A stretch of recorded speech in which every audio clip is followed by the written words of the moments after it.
Good afternoon and welcome. My name is LaRonda Ely and I am a senior economist at FHFA's Division of Federal Home Loan Bank Regulation.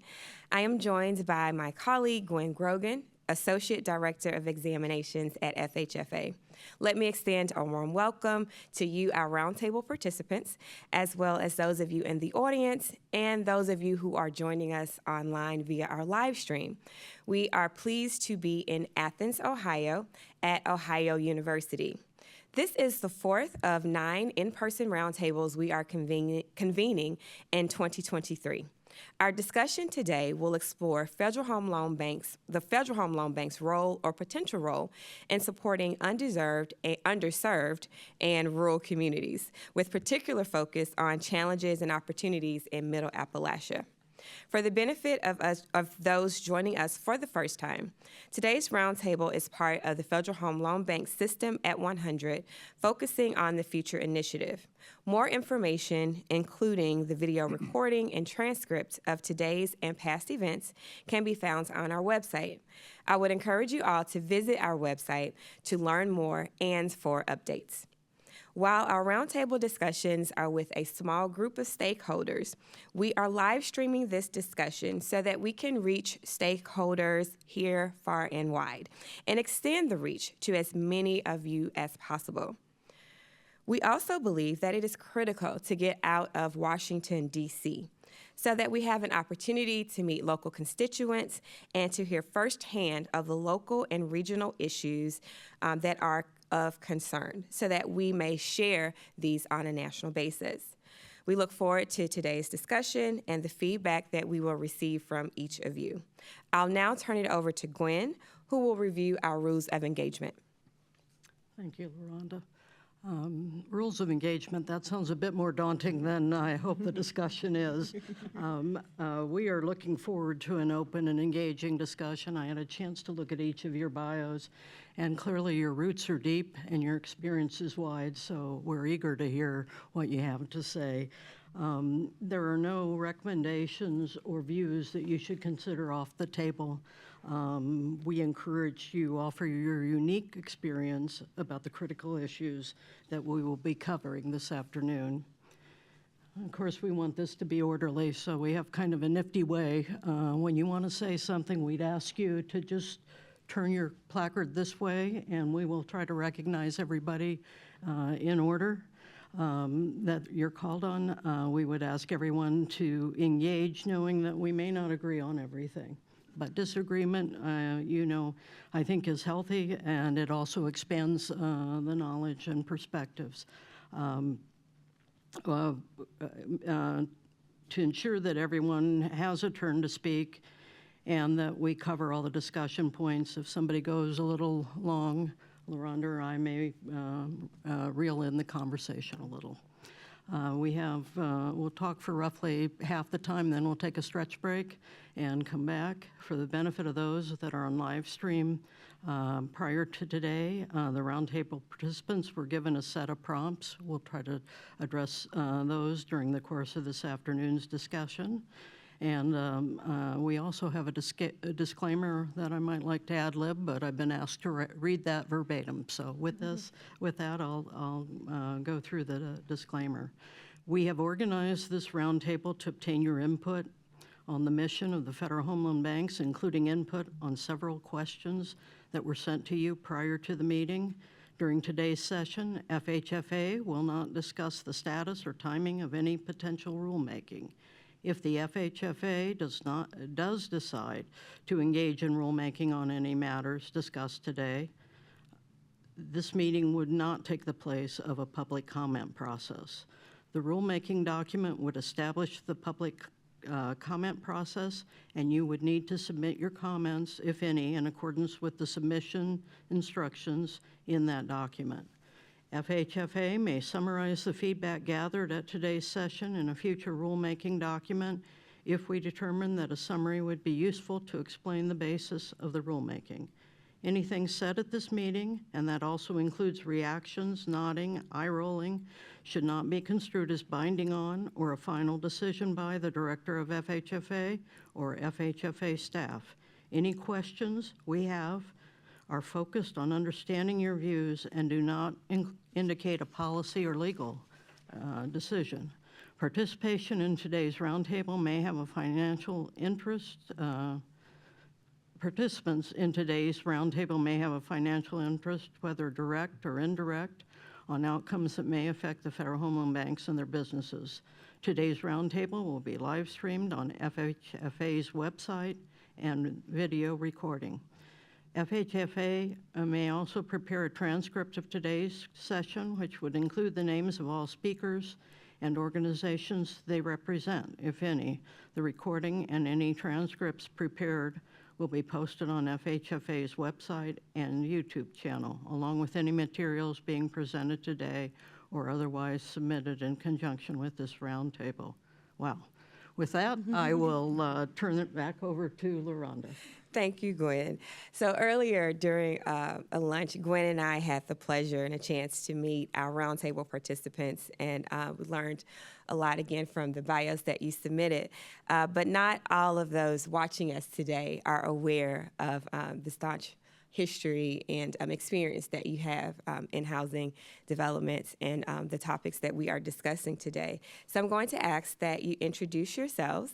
Also, please tell us your affiliation with the Federal Home Loan Bank system, whether that be in your current capacity or a former capacity.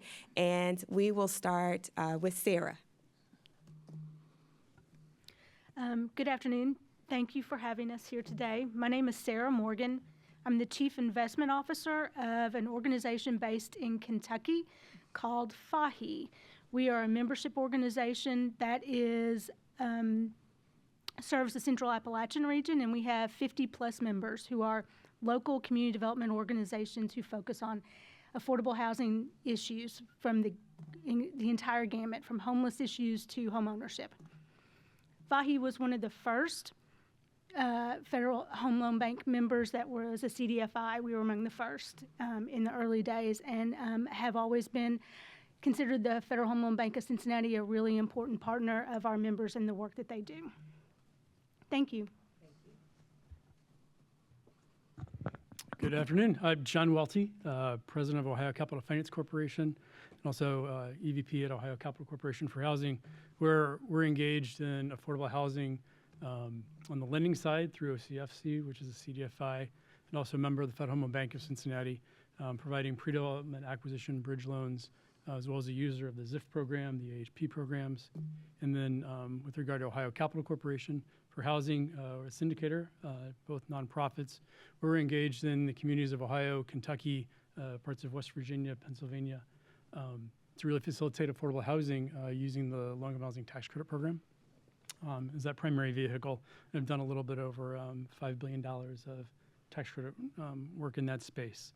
As Sarah said, I think we followed Sarah as the member of the FHLB. I think we're the third member of the Cincinnati Bank, and I've enjoyed that very much. I also want to call out that I am a member director of the Cincinnati Bank and serve as the chair of the Housing and Community Development Committee.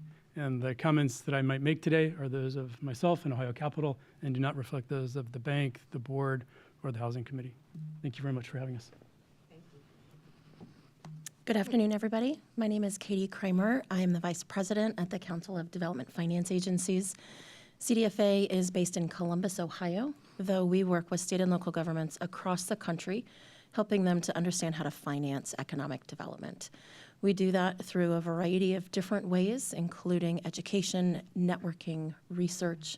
We provide resources on hundreds of different development finance programs and provide direct policy and research guidance for many organizations across the country, helping them to understand from a bipartisan approach how you can use different development finance programs to encourage the type of activity you hope for in your community.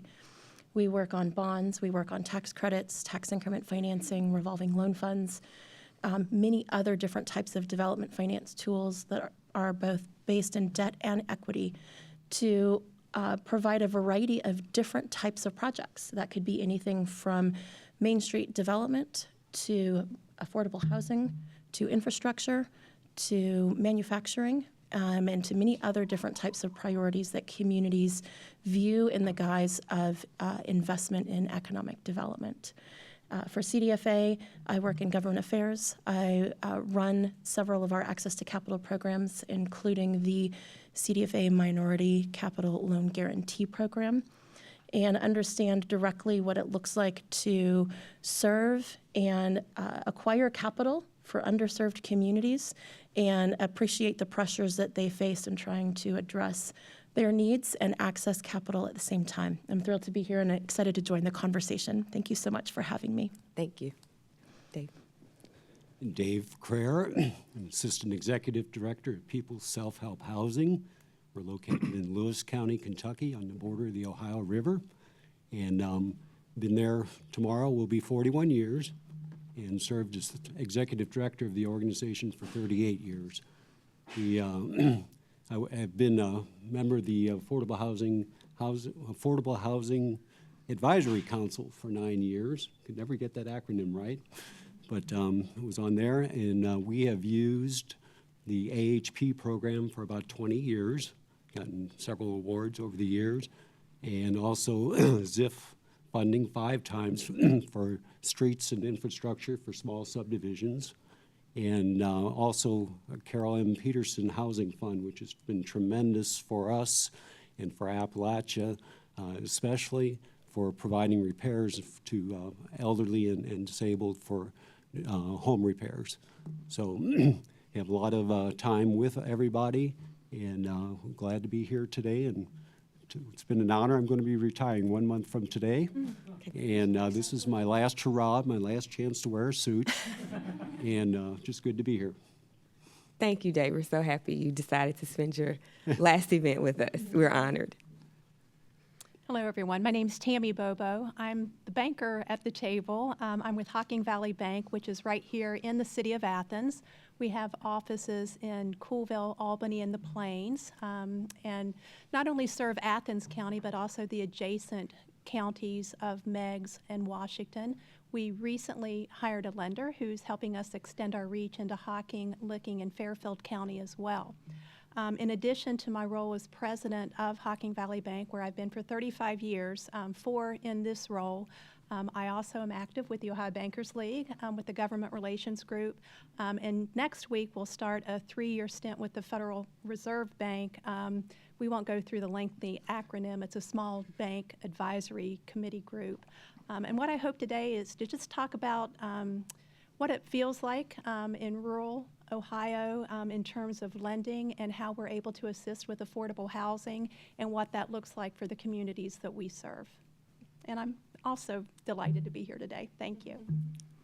Good afternoon. I'm Marty Hohenberger. I'm the director for the Center of Economic Development and Community Resilience at the Vornevitz School here at Ohio University.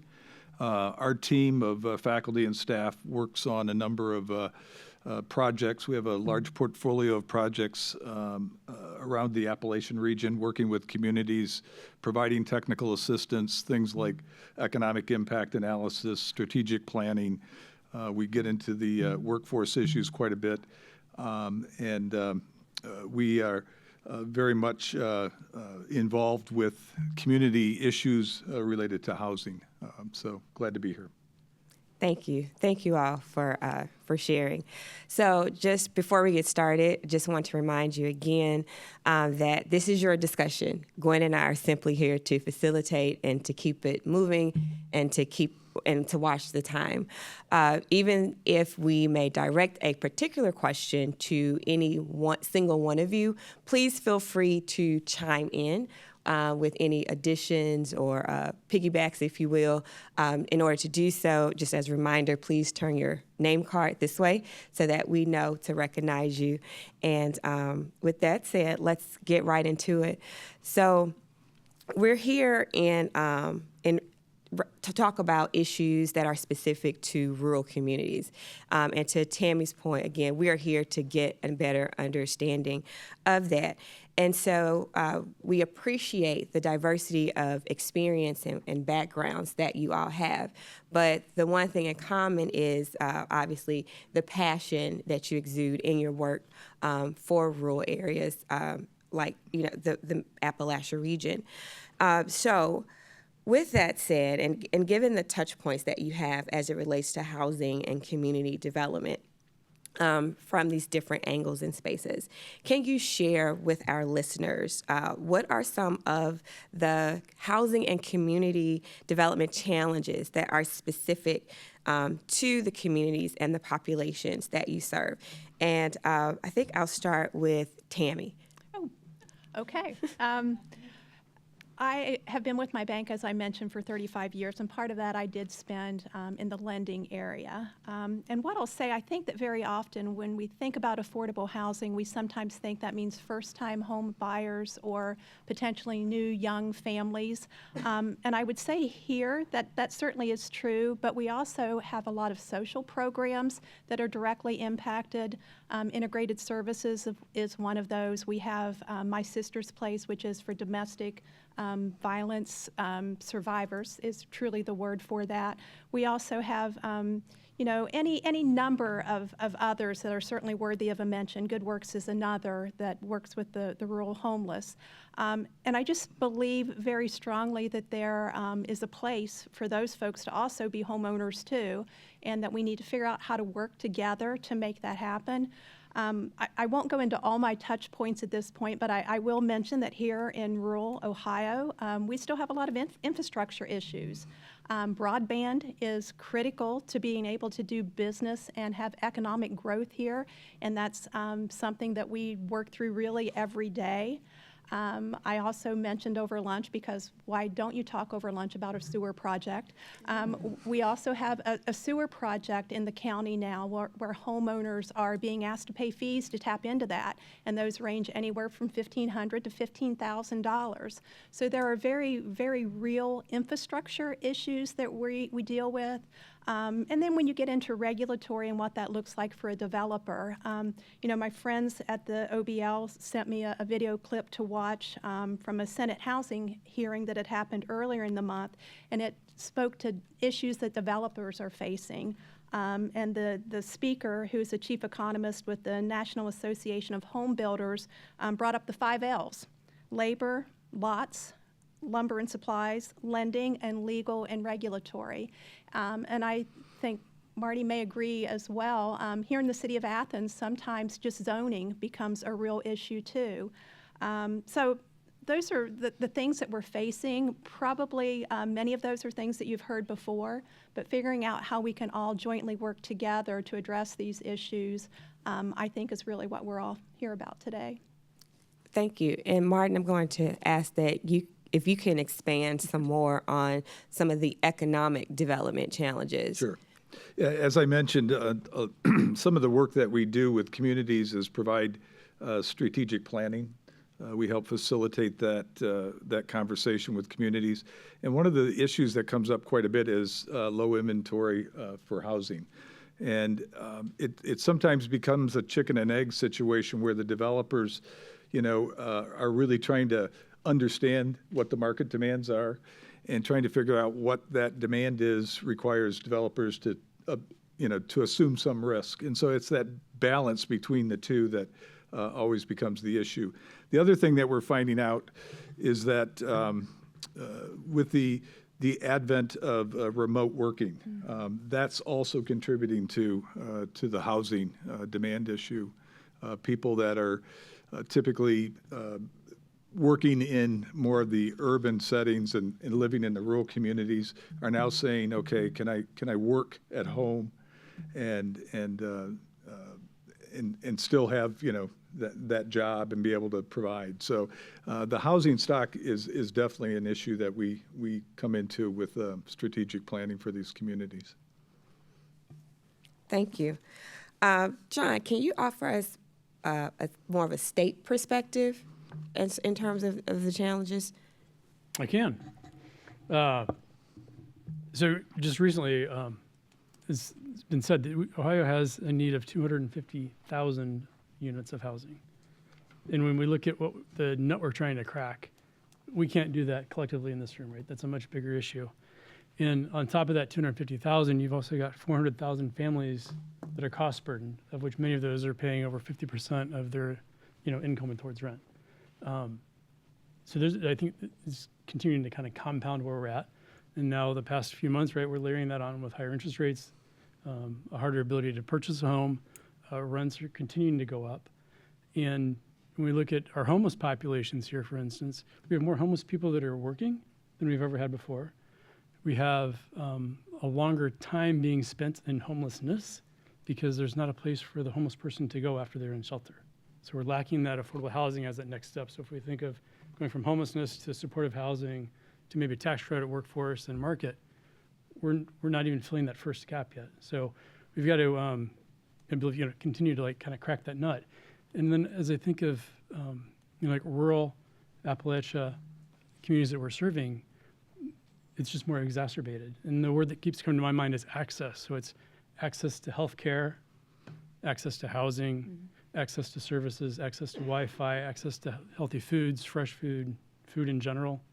Are all those kind of components. And then as we talk about development, it kind of comes down to in rural as well as in suburban areas where we've got the townships are trying to, potentially keep out affordable housing. And it can come down to a handful of trustees that might say, that's not what we're looking for. We're looking for, 2 units per acre as opposed to 40 units.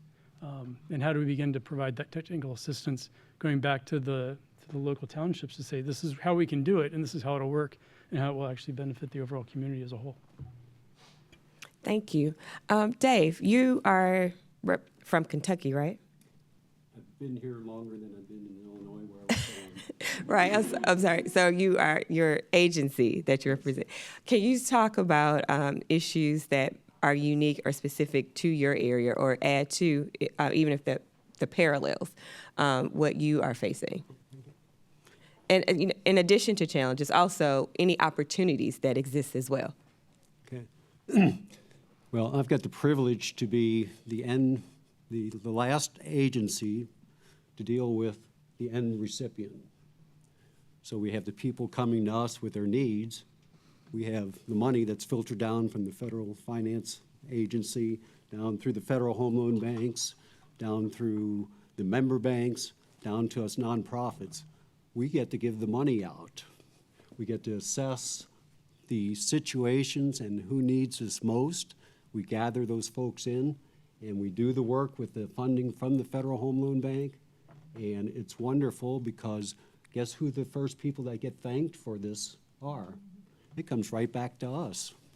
30 years later, what it meant to have a bathroom that worked, what it meant to have a bathroom at all. So we're in a really good position, but we're also in a good position to know that bureaucracy tends to slow things down, and you need to meet our people that are coming with needs, especially this time of year, people needing repairs, wanting new homes, needing a place to rent. To meet those folks, because that makes a whole difference in the whole situation. You can get, all those other steps are very important, but being able to see the end result is great. And I will say that we have built 370 new homes in Lewis County. The population of Lewis County, which is one of the larger ones in Kentucky land-wise, has a population of 13,080 people. It's a growing elderly population. The kids, including mine, moved to Ohio where there are better paying jobs. So there's the elderly left and the disabled, a lot of households in that situation. There's a lot of substandard housing, and there's a 22% poverty rate. And we've also done 1,060 home repairs in Lewis County in our 41 years. That comes out to 22% of the population, which is right in line with the 22.2% people living in poverty. I keep saying we can't keep up with substandard housing. They're making it faster than we can fix it. Solutions are always the best would be providing new homes that are on a good foundation, not on a few rocks, but on a block foundation, have good bones. And we have always pushed energy efficiency. We even have solar panels on some of our houses because utility rates go up and people have a very limited budget. So you can control how much electric you're going to be using with solar panels. So we do everything we can to make it affordable. But there is a growing gap right now between the cost of construction and what people can afford. Because the cost of income has doubled over the last 40 years, cost of construction has quadrupled, so it's up here. And it used to be here, and that worked. So the early years, we did a lot of transactions with the member bank providing mortgages, which was great. It got them involved. And we got a lot of support on construction sites with the personnel in the bank and have been good friends. Several are on our board now and have really bought into that. And that has been very, very effective, and that was a new source of funding for us. That doesn't work anymore because the gap's way too large. Martin, yes. Yeah, Dave, I was curious, as the housing stock was built out, were there market studies that were involved in what type of housing was built? Well, I can tell you because I've got one that I bought that was built in the 1940s. And there were sawmills. We have a lot of lumber coming out of there. We don't have any coal, thank God. But there was a lot of lumber. Everybody had their own sawmill. And you could sawmill whatever logs you brought, and you could get that very cheaply to build a new house. So you take 2 rocks out of the creek, you get a piece of lumber that's green, and you span it across there, and that's how big your house is going to be. And then you keep getting more rocks and more pieces of lumber, and if it comes up short, you kind of join them together halfway through. And so much of the housing was built that way. It was a very, very poor area. And so people would make do with what they had. There were what they call box houses, which is 2x4s running this way with boards nailed up against it. And newspaper on the inside to keep the cold air. Kind of a paper mache thing. That was your wallpaper. We went through all those layers on my house. I've been working on it for 40-some years. And it was the best you could be. So it was substandard right from the start. And market studies we're so remote and far away from that sort of thing that I don't think there's any market studies that have ever been done. You know, people migrated to that area, Central Appalachia, from Europe in the early years to get away from oppression and to be self-sufficient. And they moved up in the hollers and the really remote areas and have continued to be there, and their families, you can trace them back 100 years in that county. And they spread. We got like 6 different names, last names in the entire county, seems like. They're all connected together.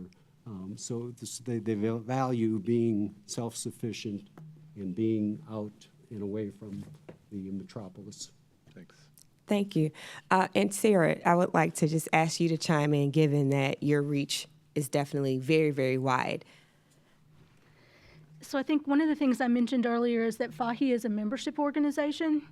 People's Self-Help Housing is one of our members. Dave was on the board 20 plus years ago when I first came to FHI. And he's very, Dave is very humble and very unassuming, but don't be fooled by that. He has taught more people in the nonprofit network across 6 states how to build a quality house and how to put the financing packages together. And I think when we think about what opportunities are out here, I think we have to think about 2 things. One, the housing market is meant to serve people like those of us at this table. The developer makes more when they build a bigger house because it's based on the price. Their profit is based on the price. The realtor makes more when they sell a bigger house because their profit is based on, their commission is based on the sales price. The lender makes more when they make a loan, a bigger loan. So the market is driven to serve people at the highest price point, not at the entry price point. And so there's a network of nonprofit developers across the region. And Central Appalachia is actually quite unique. In Kentucky, the State Housing Finance Agency has been to FHI several times to say, y'all got a great network in Eastern Kentucky. Who's going to serve Western Kentucky? You can't quite manufacture that. It's all based on how you support that capacity. And I really think we have to think about this differently. We have to think about how you incentivize the development of housing and the support of people entering housing at that entry-level price point. How do you counsel them? How do you make sure they're prepared for home ownership? I remember the first time, I mean, I work in this industry. Remember the first time I went for my first loan, and like, what's an APR?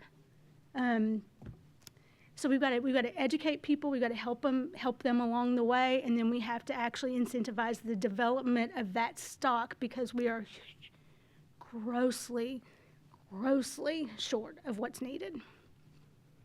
Thanks. Thank you, Katie.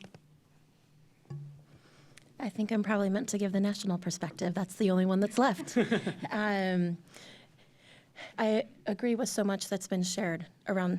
Can you hear me okay? Okay, so much that's been shared around the table. And I think that it's reflective of not just what we experience in rural Ohio, but in rural communities and underserved communities across the country. One of the things that I think is one of the underlying foundations and connectors of some of the challenges is, yes, access to capital, but also understanding how capital works. I think that it's very hard for many communities to understand what type of capital programs are available to them, to then be able to access the expertise needed to use those programs, and then to be able to actually raise enough capital to make the investments that are needed. I think this is a statement that's especially critical when it comes to affordable housing, but it touches many other things in the world of economic and community development as well. That ecosystem needs affordable housing, but it also needs transportation. It also needs a safe place to work. It also needs a safe place to enjoy your community. All of those things are part of a healthy ecosystem of capital flowing to the places that you live. So one of the things that I think is critical is being able to provide the liquidity that the federal home loan banks provide as a foundation for just having capital flowing into your community, but then also being able to meet with your local leaders and helping them to understand what risk looks like and what's a healthy level of risk, and that number is not zero. There's a lot of risk that goes into borrowing money and taking a risk on your community and accepting what that feels like in coordination with a variety of different types of financing programs you need. Many of the affordable housing projects that I've had the chance to be a part of, many of the economic development projects I've had a chance to be a part of, have 7, 8, 12, 15 layers of capital. For many people, that's daunting. They're not taught how those programs work. They're also taught to be fearful that there's certainly something wrong with that. I wish it could be that you could go to one place and get all of the money you need for your project. That system is not available to us. And so helping local communities to understand a healthier approach to layering capital is an essential foundational driver to solve many of the other things that we've been talking about here around the table. And this is true for under-resourced communities across the country. And under-resourced could be very urban, could be very rural.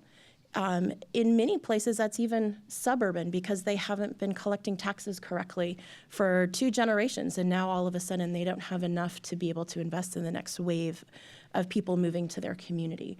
So appreciating the liquidity that the Federal Home Loan Bank injects into the system to be able to even have conversations about where capital flows is a critical component of, I think, the essential things the Federal Home Loan Bank does. It kind of lifts everyone up just a little bit to be able to then go out and meet with people like Tammy who have the opportunity to maybe make a loan or invest into a project, people like John who can layer a tax credit then on top of it. So understanding access to capital and understanding capacity building and education around the projects that we're talking about are just as important as being able to provide them to our communities. Thank you. So some, but not all of the issues that you shared involve low inventory of housing, the need for enhanced infrastructure, including transportation as well as broadband access. I understand that there's an increase in homelessness as well as the extended time that people spend being homeless. And these people are working. And given also that we are covering real issues, we are in Appalachia, I feel like I would be remiss if I did not ask you all to shed some light on experiences with the opioid crisis, and how that is impacting the housing situation here and the need or lack thereof community development and economic development. So I don't know who to call on specifically for that, but if anyone wants to chime in and just provide some color on that, that would be great. Thank you, Sarah.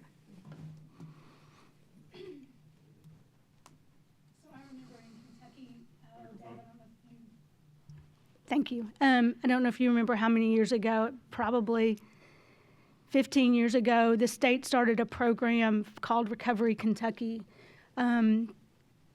where a lot of the resources like the AHP program and home program from Kentucky Housing Corporation and CDBG and all those pretty layers sort of got diverted into building recovery housing, which was a bit of a rub for a lot of the nonprofits, but was really, really, really, really important work.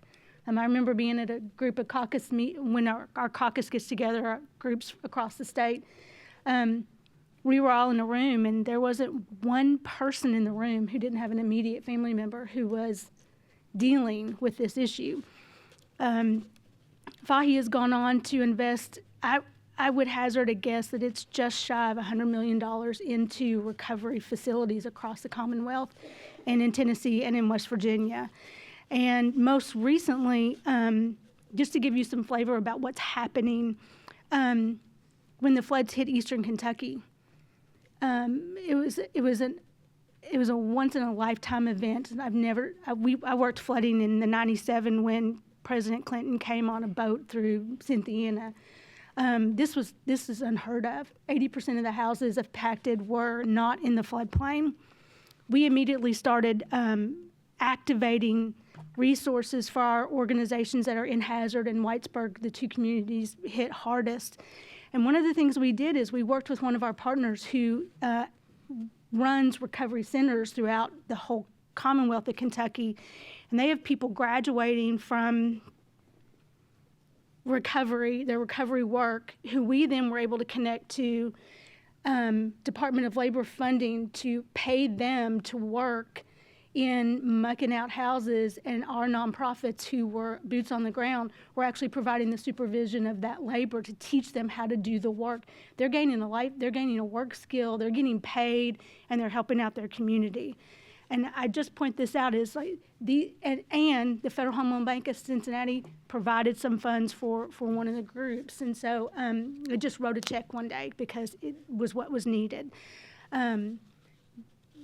The ability for FHFA to understand that the resources that the banks are deploying in the communities are really, really, really important, and being a little more creative with how that works and a little less bureaucratic about it can help, especially when you have really strong partners who have years of experience doing this kind of work in communities.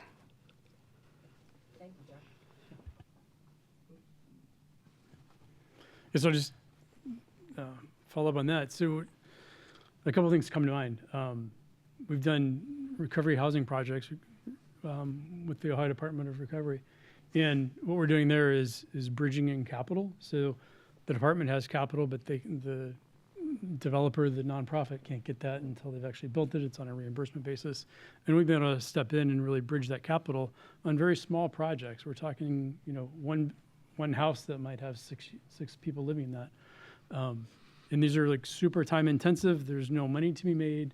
And one of the baseline programs that we're using from the bank is the ZIF program, the Zero Interest Fund. So we're borrowing that money at 0%. We're passing it right back to the developer to build that out. And that's incredibly important in terms of that space. And I'm looking at Tammy, and just across the river here, is a project we did with Integrated Services, and it has an AHP award on that. And what we ended up doing there was raising a dilapidated drive-through car wash, converting that into a 3-story building that now has 6 residential units, people in recovery, as well as then on the first floor we have a federally qualified health center.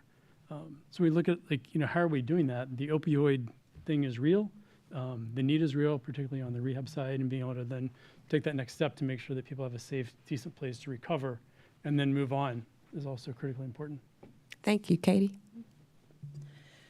Thank you. I think this conversation is so important from an economic development perspective as well. It affects so many families and real people. And what that means then is it also affects your tax base. It makes it harder for people to work. It makes it harder for people to find a job.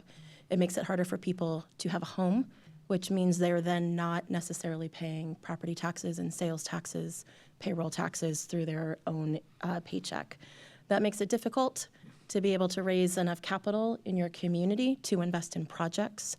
It makes it even harder to be able to raise capital because you can't necessarily show that in your community you have a strong and healthy balance sheet, because not only are you not raising as many taxes as you once were, with the money you are able to raise, so much more of it is needed for crisis intervention.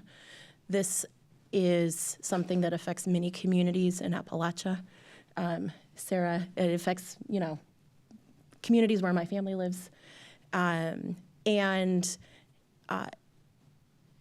If you couple that with the lack of resources and the lack of knowledge to begin with, capital can't be the only solution, but you certainly need more of it in order to even try to tackle the challenge that you're faced with.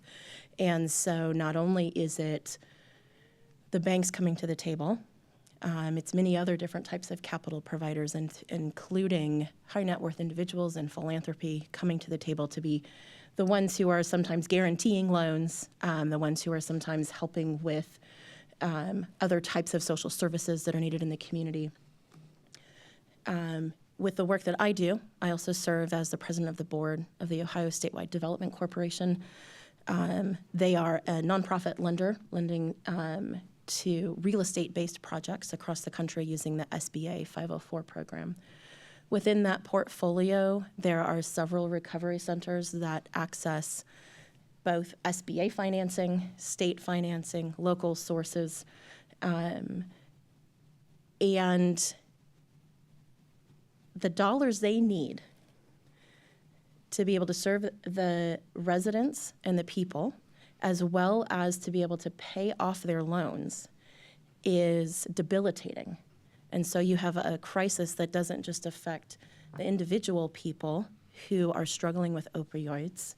You also have a crisis of businesses not being able to earn enough money to serve them and to meet their basic business needs.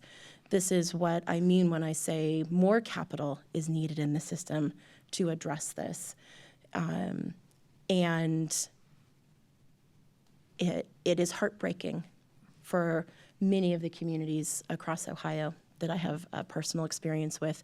But I think in the work that we do at CDFA across multiple different communities, this is something that they struggle with as well. And so I'm grateful for the opportunity to share that perspective. Thank you, Dave. So Lewis County, I'll say, is the opioid addiction, the meth, fentanyl. It's been just devastating. And it's across income levels. It's not just all at the low level, but it's even more devastating at a low level. This time of year, you can drive around the county and you'll see hundreds of mobile homes that were built prior to 1976 with 1.5 inch thick walls and roll-out windows covered with plastic for years already. There's tons of them around there, and that's where most of the people who don't qualify, there's a lot of available affordable rental housing that's subsidized for people, but if you have opioid addiction or fentanyl, you can't get in. So your only choice is to live in the old mobile homes that'll disappear when March comes and leaves come out on the trees and everything. You don't see them as much, but they're very obvious right now. And that is where folks then are congregating. So you have not only one person with a drug problem, but you might have 4 living there. We're all family, you know, kind of all kind of related. Take them in. They're not on the streets. They're not under the bridges. People take them in. But to break habits like that, when you're around it all the time, district court news, oh my gosh, drug, same person. Over and over, in jail briefly, back out. Who's there to meet you? Okay, you're getting out of jail, you have nowhere to go, no place to live. You go right back to it. I mean, it's just a terrible cycle, and the only escape from it right now, for the most part, is you die of an overdose. It's very sad. Thank you for sharing your experiences and your perspectives. Before we transition to more specific questions and discussions about Federal Home Loan Bank support for rural communities, I just want to make sure that, or ask, are there any other challenges or unique opportunities that, that we've missed so far? Yes, Tammy. I would just add that I'm going to push back a little bit, Sarah, with how we make our money, in that certainly we do make money on larger dollar loans, absolutely. But I'll say that particularly for a community bank, that might look a whole lot different. We have, for many, many years, the entire time I've been with the bank and before that, we spend a lot of time on non-conforming loans, things that a larger regional bank wouldn't even begin to pick up. You know, I think that there's a place for financing mobile homes, for financing those prefab kind of homes that, you know, used to kind of, you know, thumb our noses at, that can be very well done and that can be of great value to those folks who are in need of affordable housing. So I would just add that there are lots of things that you know, standard banks, community banks, are able to do to help fill those gaps as well. You know, Athens County certainly would appear to be very wealthy just by virtue of Ohio University, and that's really not the case at all. The median income in Athens, Ohio is $31,656. Now, it's a little bit dated. That's from 2020, but we all know what the economy looks like right now, so what was the number in 2020 is I'm sure financially even looks to be less than that given the current situation. So just think that there are lots of ways that we can help put people in homes that maybe aren't traditional stick-built housing. So just wanted to add that. Yes, thank you. John? I just want to kind of like bring some of that back in as we talk about, you know, Appalachia, opioids, Ohio, rural, Kentucky, that, you know, the needs that we talk about here are dramatically different from what you might have in Florida or in the Mississippi Delta or out west. Then I bring all that back to, you know, the bank that we have, the district, Ohio, Kentucky, Tennessee. It's serving the needs of our need as opposed to looking elsewhere. So I think as we kind of broaden that context to make sure that we continue to think about the banks are serving the needs of our partners here, as opposed to elsewhere, and continue to remain focused on what we have going on within our own 3 states. Thank you. Dave? I was just going to mention that the manufactured housing industry is really pushing their limits as far as what they can do and how they can be a part of the affordable housing solution. And I've always intrigued with new things like that. And but every time I see them set into place, there's a 18-wheeler with a long crane, and I'm picturing these 24-foot wide modular pieces going up a road that the branches snap both sides of your window or your mirrors on each side of your pickup truck as you go straight up a hill. You can't get those in there. They take bulldozers and drag the old mobile homes. They were not as wide and set them up, but it's a difficult project for the rural central Appalachian area as far as traveling from where they're being manufactured, number one, and number two, you can only get them into the cities and things. But definitely great technology. I think that's a part of the future for affordable housing, and I hope that goes well. It's not a solution in remote rural areas, though. Thank you. So with that said, and keeping all that you have laid out for us in mind, we want to shift to talk more specifically about the Federal Home Loan Bank's current role in its support for rural communities. So what role, and you all have touched on this some in your intro comments, but can we be a little more specific when we talk about the role that the Federal Home Loan Bank system plays in supporting housing in your community or the communities that you serve? And I'm going to start back with Tammy. Okay, I'll echo things that Katie had said in terms of helping provide us with much needed liquidity. We are fortunate, at least in my bank right now, that liquidity is not an issue. We are, as an industry, I know, bumping up against that now given the current situation, but knock on wood, I'm still okay right now in that regard. I would say we do have a small Federal Home Loan Bank secondary market portfolio. It has become smaller over time as we've opted to work with Fannie Mae a lot. Seems to be a little less restrictive, not quite as onerous on some of the programs. Don't know if that's still true. It may be an older bias that I have. But one reason that we moved more into the Fannie Mae market was because of some restrictions that were out there based on acreage.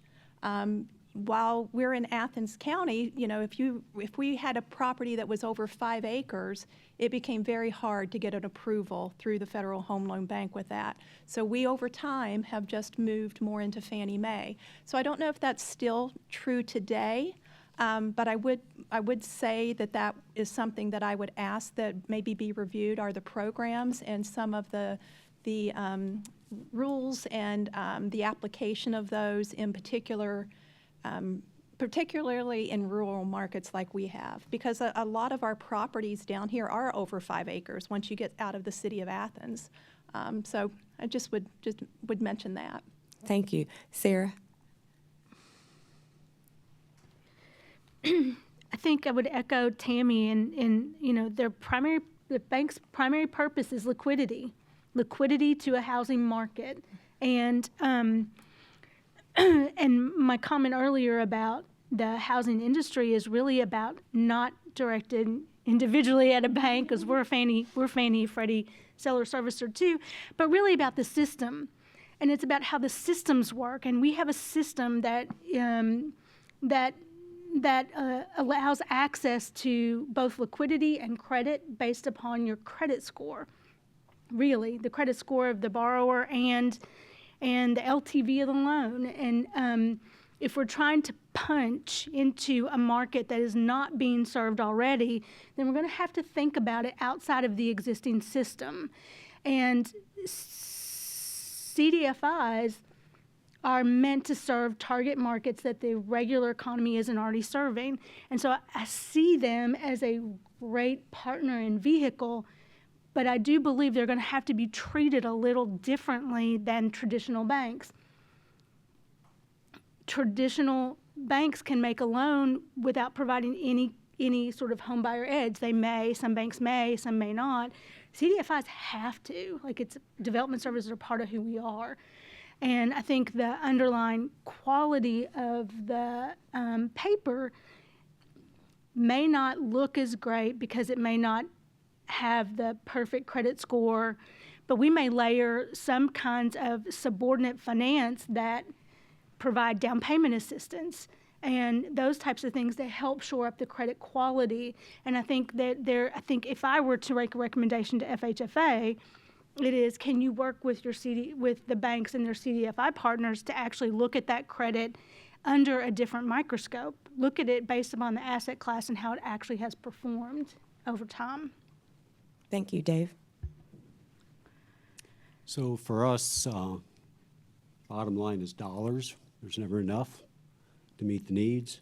And I would like to recommend that perhaps the Affordable Housing Program, which has been around for a long time, Carol Peterson said it was a tithe, 10%. So if that could be increased to 15%, we'd have 50% more funds. That goes a long way in our area. That's a great start for closing that gap and making things affordable. Thank you. What about community development? Katie? Great question about community development. As we're talking about liquidity, I don't know if we're to assume everyone knows what that term means. Should we provide some baseline information about that? Please. So the Federal Home Loan Bank is chartered to be able to borrow money at Treasury rates, which are the lowest rates available in our system of capital in the United States. Federal Home Loan Bank can then take those very, very low rates, pass them on to their member banks. Member banks are able to access dollars much more cheaply than they would from other capital sources. And when I mean much more cheaply, that means lower interest rates. What that means from a community development perspective is that when you have banks who can borrow money at lower rates, that means that they can make loans to key projects, ideally at lower rates. Lower rates to the project can often mean the difference between a project happening and a project not happening for one key reason. You're borrowing money, you are going to ultimately have a monthly payment to repay that money. That monthly payment is going to include interest. That interest at a low rate might be $500 on top of your payment. That interest on a high rate might be $5,000. Being able to pay back the dollars for a project with the lowest possible interest rate means that the borrower, the project developer, is most likely able to hire more people because they have less money being spent on a monthly basis to pay back their loan. It means maybe more community amenities. Maybe there's a little bit more money available to develop the park next door or to contribute to essential infrastructure problems or needs in a community. Maybe it means that they can lower the ability for renters who are filling the ground floor retail in a project. Those small businesses also then are able to pay less rent because the project developer pays less on a monthly basis for their debt, because the bank pays less money to be able to have the money to lend, because the Federal Home Loan Bank made it possible. There's such a long line of support that comes essentially from the Federal Home Loan Bank. Yes, they're chartered to be able to really focus on affordable housing, but the dollars that they have available that are directed towards community development, that are directed towards the ecosystem of the communities where those affordable housing units are being built, is critical.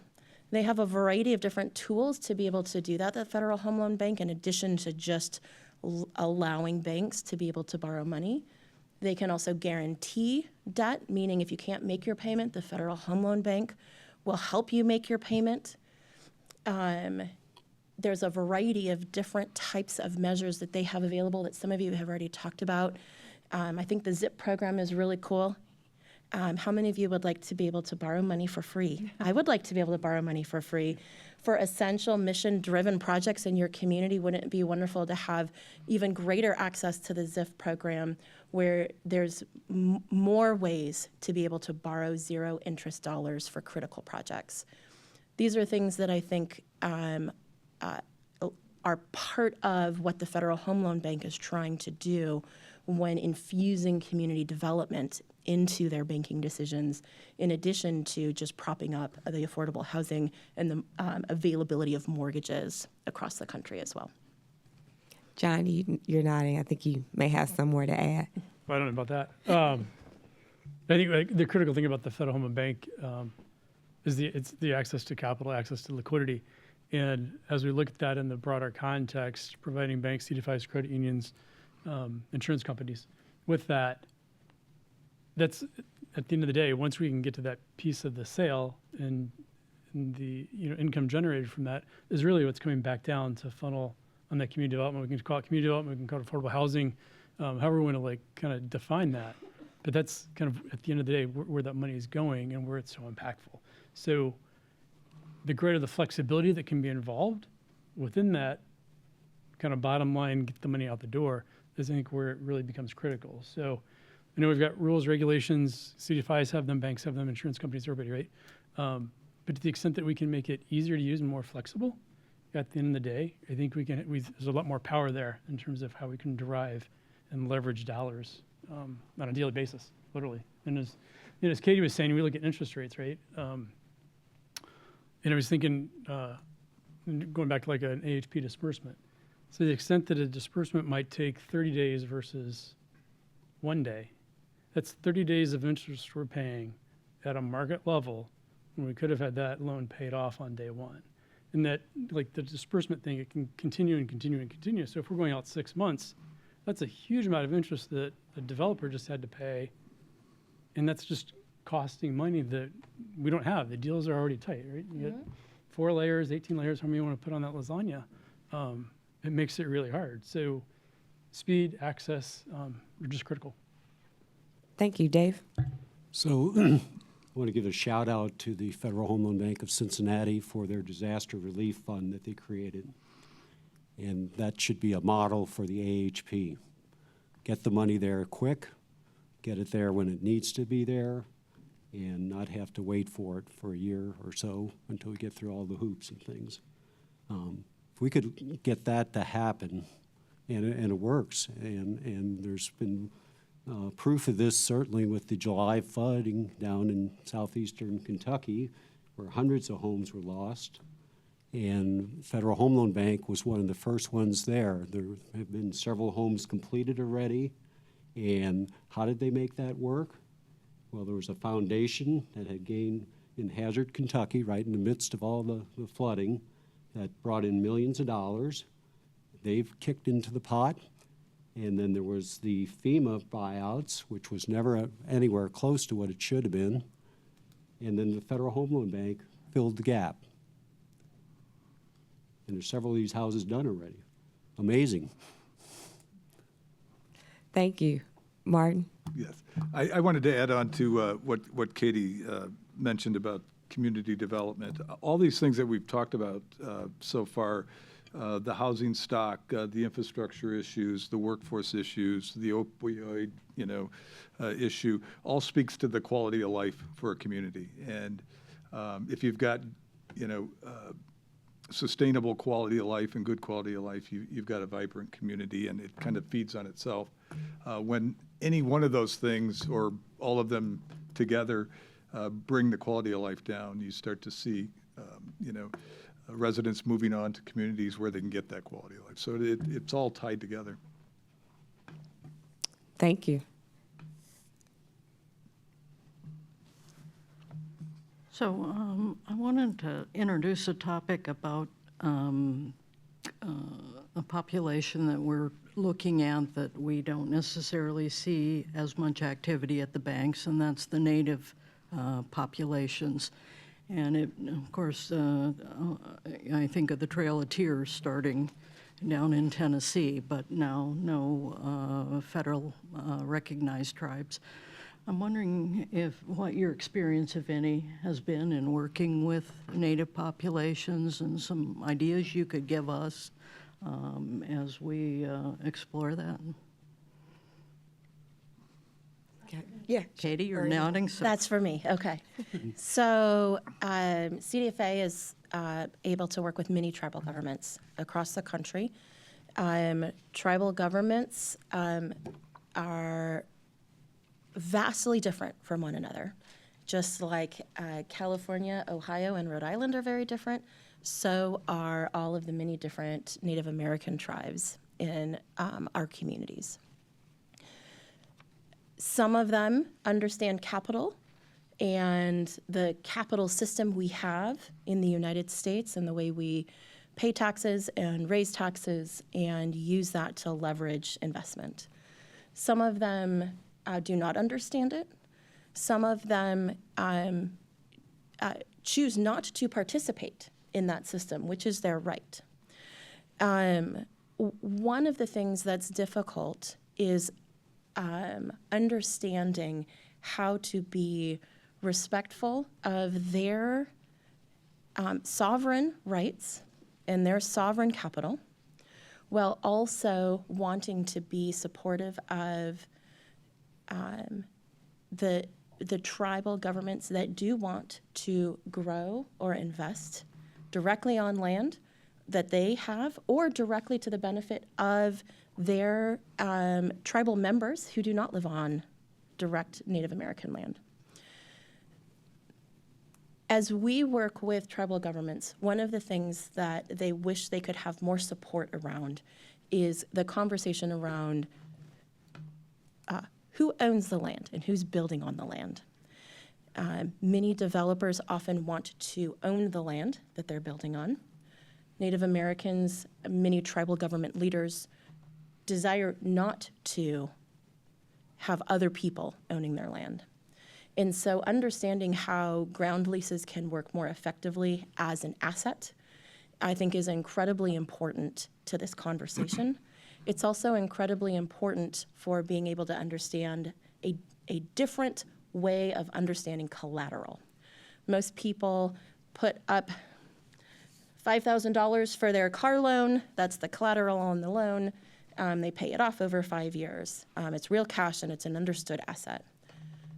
Ground leases should be considered a form of collateral, and many Native American governments and tribal governments and Native American leaders would like to be able to work within that system that is built around kind of the United States system of raising taxes and encouraging investment with those taxes, while also understanding or also appreciating that there's different ways to define collateral. And so this is where I think the FHFA, where the Federal Home Loan Bank has great opportunities to be able to show leadership in recognizing ground leases as a strong source of collateral, as being able to recognize how lending can occur in communities of this nature to grow the economic development, to grow the infrastructure investment, to be able to see more capital flow through these communities as they direct it.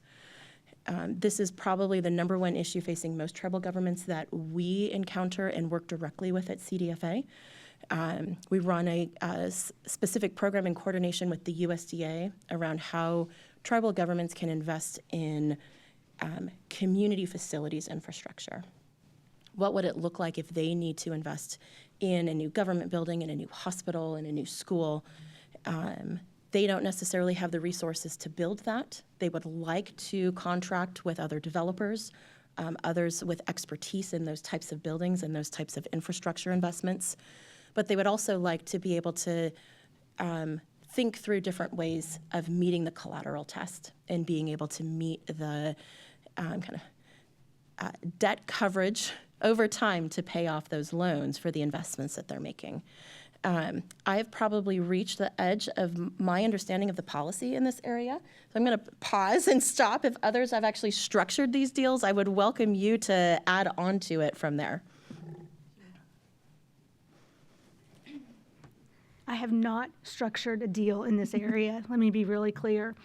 FAHI is part of a coalition of 6 CDFIs that serve the places of persistent poverty across our country called Partners for Rural Transformation. And in that group, there's FAHI, there's Hope Credit Union in the Delta, there's CDCB in Texas and the Colonias, Communities Unlimited in the Black Belt, RCAC in rural West farm worker country, and OWISTA. And OWISTA is a native CDFI, and I would recommend that you meet my friend Crystal Cornelison, who is the executive director of that organization. They are, like FAHI, a membership organization of native CDFIs. in a trip that we took to Pine Ridge Reservation, which was very transformational. It was very amazing for me. You know, I like to read. I like to absorb a lot of information. One of the things I learned from Crystal is that, who is Native, is that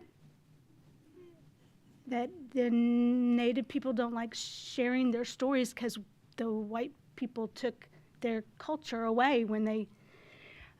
So it's really hard. But one of the other things she said was that they don't value the accumulation of wealth the way we do. And so one of the things I learned was, like, on the birthdays, they give presents away. They don't get presents. So I think their financial system, their financial beliefs and values are different, and I think we need to talk to them directly. And that's the point I was trying to make.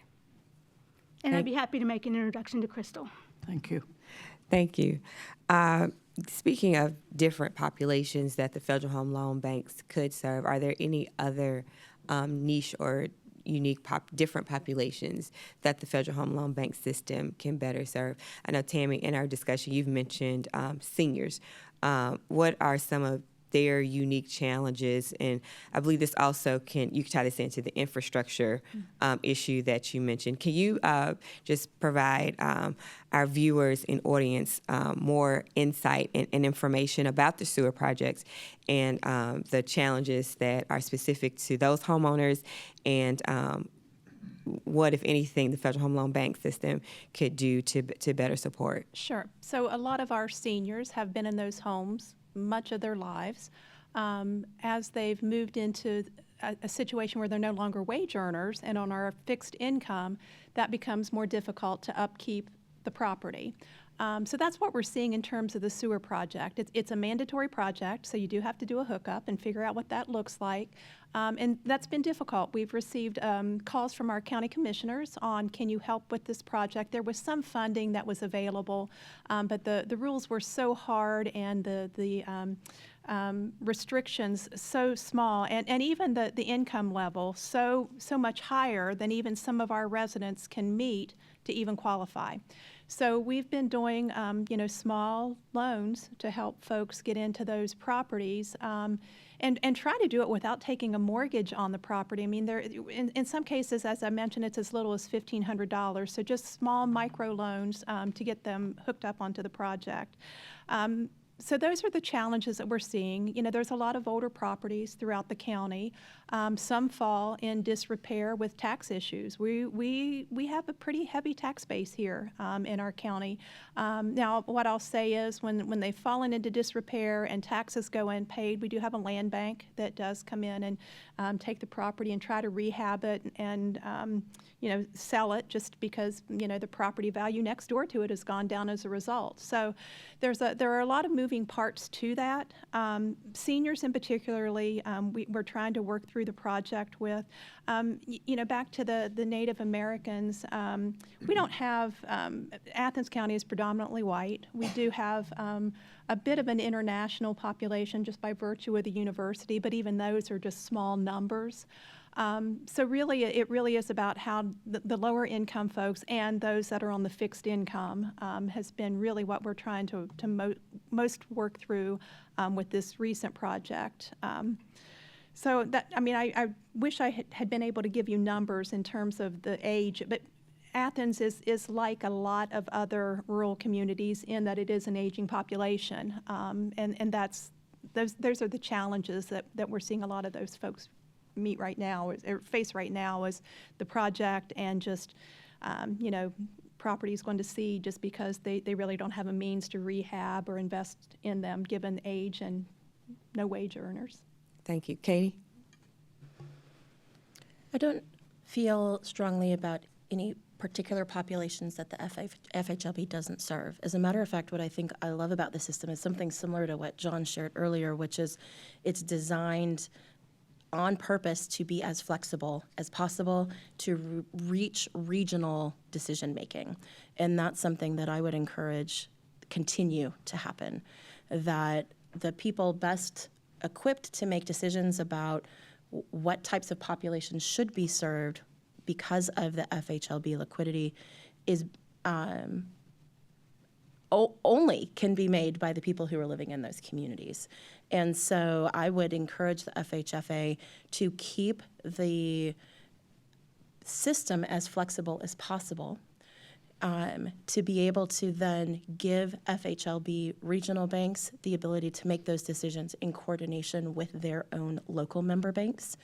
I think that there's a tremendous amount of creativity that occurs, and I've seen this directly at CDFA. When Tennessee comes up with a really cool idea, I assure you, Arizona's going to find out and Idaho's going to find out, to allow that local innovation to occur with the way capital flows to high places of need and populations of need is the best possible solution for how the FHFA can ensure that the FHLB is reaching as many people as possible.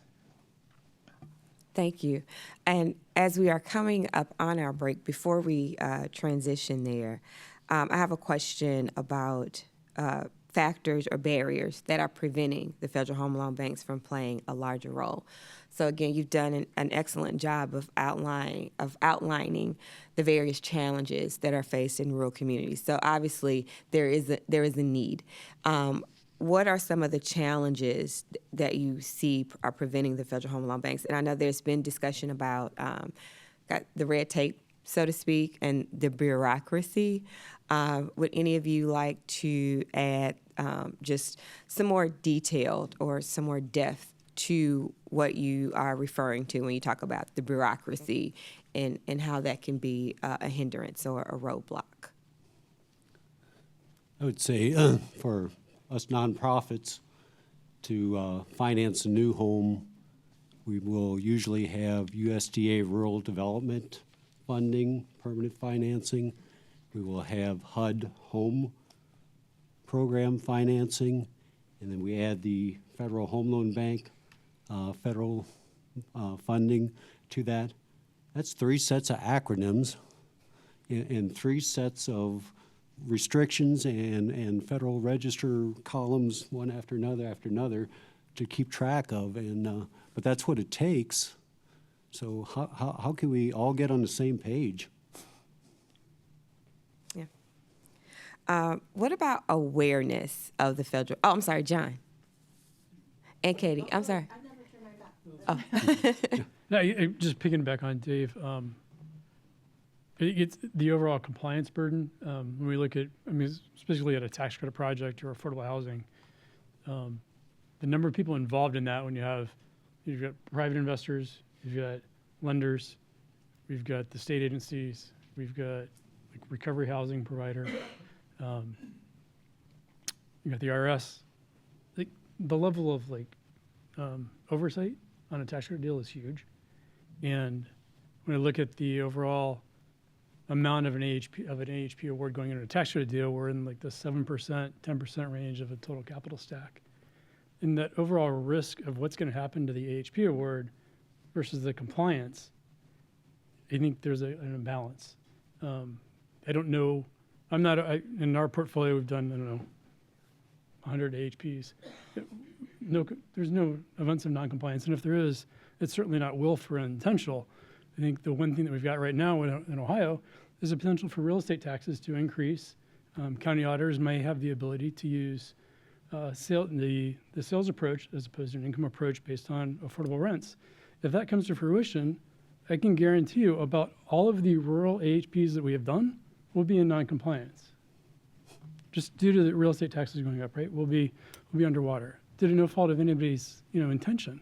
So I think we just got to kind of keep that in perspective of the overall what we're trying to get to at the end of the day, the costs to get there on the compliance side, the oversight from us as nonprofits, as developers, as owners, as the bank staff. If we could redirect some of that capital that's being spent on compliance and put that into projects, housing, that would be huge. And I'll just add the parcel size again too, particularly in rural areas. Okay. And what about awareness? Marty. Yeah, I was gonna add that piece. I think communication and awareness could be better, and so that there's a better understanding of the utility of the program and how communities can access and leverage it. Thank you. Katie and then Sarah. How much time until you want to be able to take a break? I'm flexible, so go ahead. Okay, I'll try not to soapbox. One of the things that I think when it comes to information and understanding what the Federal Home Loan Bank does is that we need to understand who their customer is. Their customer is not the home buyer. Their customer is the banks who are making mortgages to the home buyer. And so, yes, they play an important role in the community in making sure that there's money flowing in those communities. But I don't know necessarily that the Federal Home Loan Bank needs to be as universally understood in rural communities as the USDA. I don't know that they need to be as universally understood as any of the local deposit organizations. I think what's more important is that they are able to help as many people, as many banks as possible. When they can help more banks, those banks can help more people. And so my view of this is supporting the FHLB means encouraging them to do more work directly in communities. It doesn't necessarily mean encouraging them to have a major national presence so that everyone in the grocery store can talk about their FHLB loan. I just don't think that that's the right way to use the resources of the FHLB. And so my recommendation to the FHA is to be able to think less about who needs to know who the FHLB is and more about how much flexibility can we give them to be able to make investments in the places that need it most. I don't know that I can necessarily tell you who owns my mortgage right now. That doesn't mean that I am not grateful for it, that I'm not paying my mortgage, that I'm not investing in my community. And I think thinking through what the FHLB provides as a foundation is the most important part of the conversation here. The other thing that I would recommend is understanding the difference between the FHLB providing liquidity in general to the system versus the FHLB directly investing in projects. Those are two different activities with two different congressional intents. And so I would encourage the FHA, I'm so sorry, I wish I could give you guys a different acronym. I'd encourage the FHFA to be clear about how you view those two things as well. The activities of the FHLB to invest in member banks and to prop them up to make good local lending decisions is completely different than the FHLB using their letter of credit tool or their other investment tools to work directly in making a project viable. Those decisions over here are entirely market-driven and project-driven by the community. Those decisions often require an act of Congress to be able to lift up how they use their letter of credit and how the IRS views their use of that. We can get as technical as you'd like in this conversation if you want, but my view in general to help you guys, I'm sorry, that was rude, to help your organization think through the best way to watch what the FHLB is doing, ensure that they're delivering on their mission for liquidity, is to understand those are two different types of ways to use money. And we can talk more about that anytime you'd like.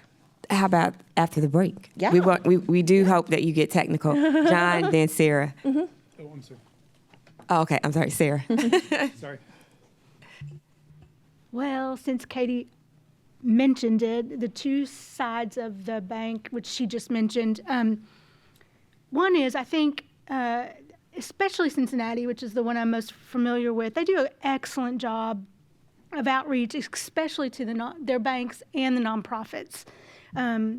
I meet with Judy Rose once or twice a year, and if I needed her, she'd come in a heartbeat. So they do. I think they do a really good job. To those of us who know them and use them. But FHFA has 3 entities that you guys provide oversight, as I understand it. And now I'm going to show you my very limited knowledge.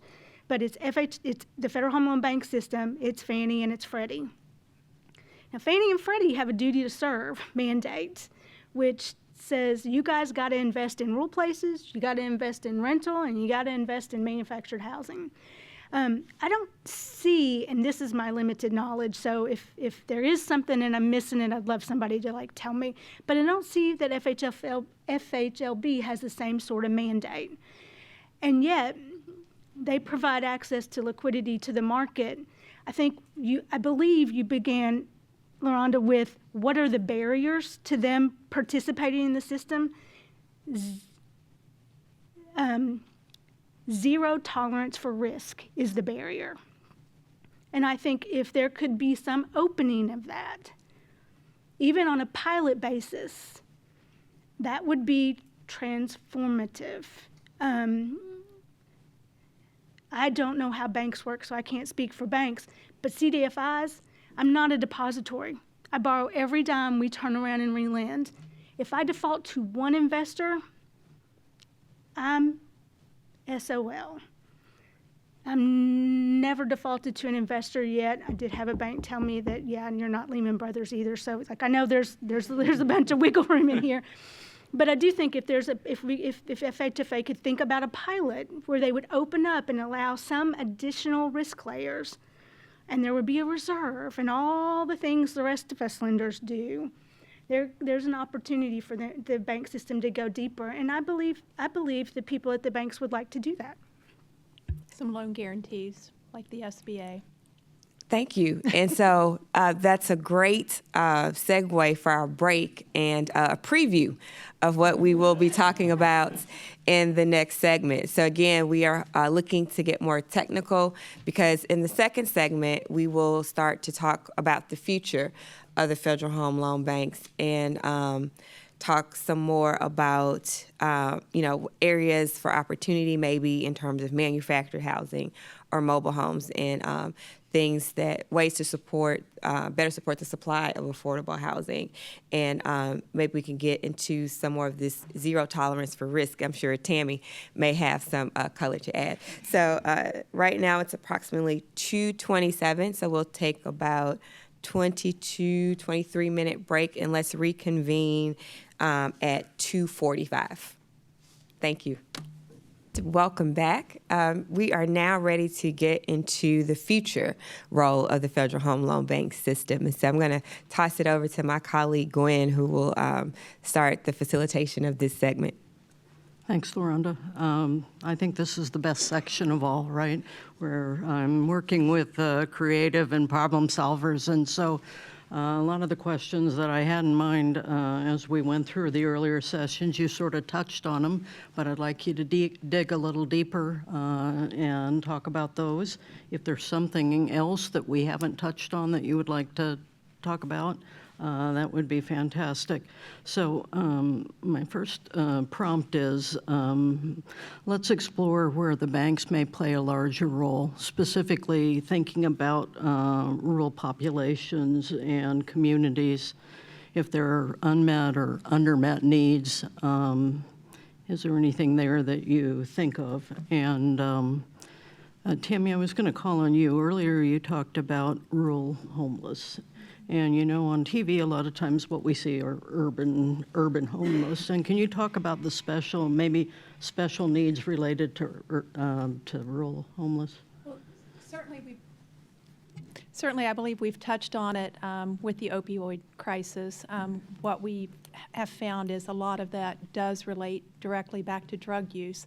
We also have some veterans in the community, too, that have ended up with rural homelessness as well. We have a really great nonprofit called Good Works. The founder with that is a great friend to the bank and has really advocated within our community I mean, he's made it his life's work, truly.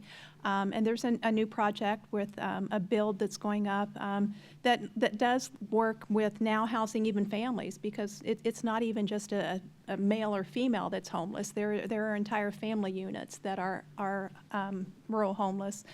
So there is a place in the community for that. Good Works, that I'm somewhat familiar with, does work with getting these individuals back into becoming wage earners. So there could be a place there with how do we then work on permanent housing for these families in particular, but certainly, family unit or not.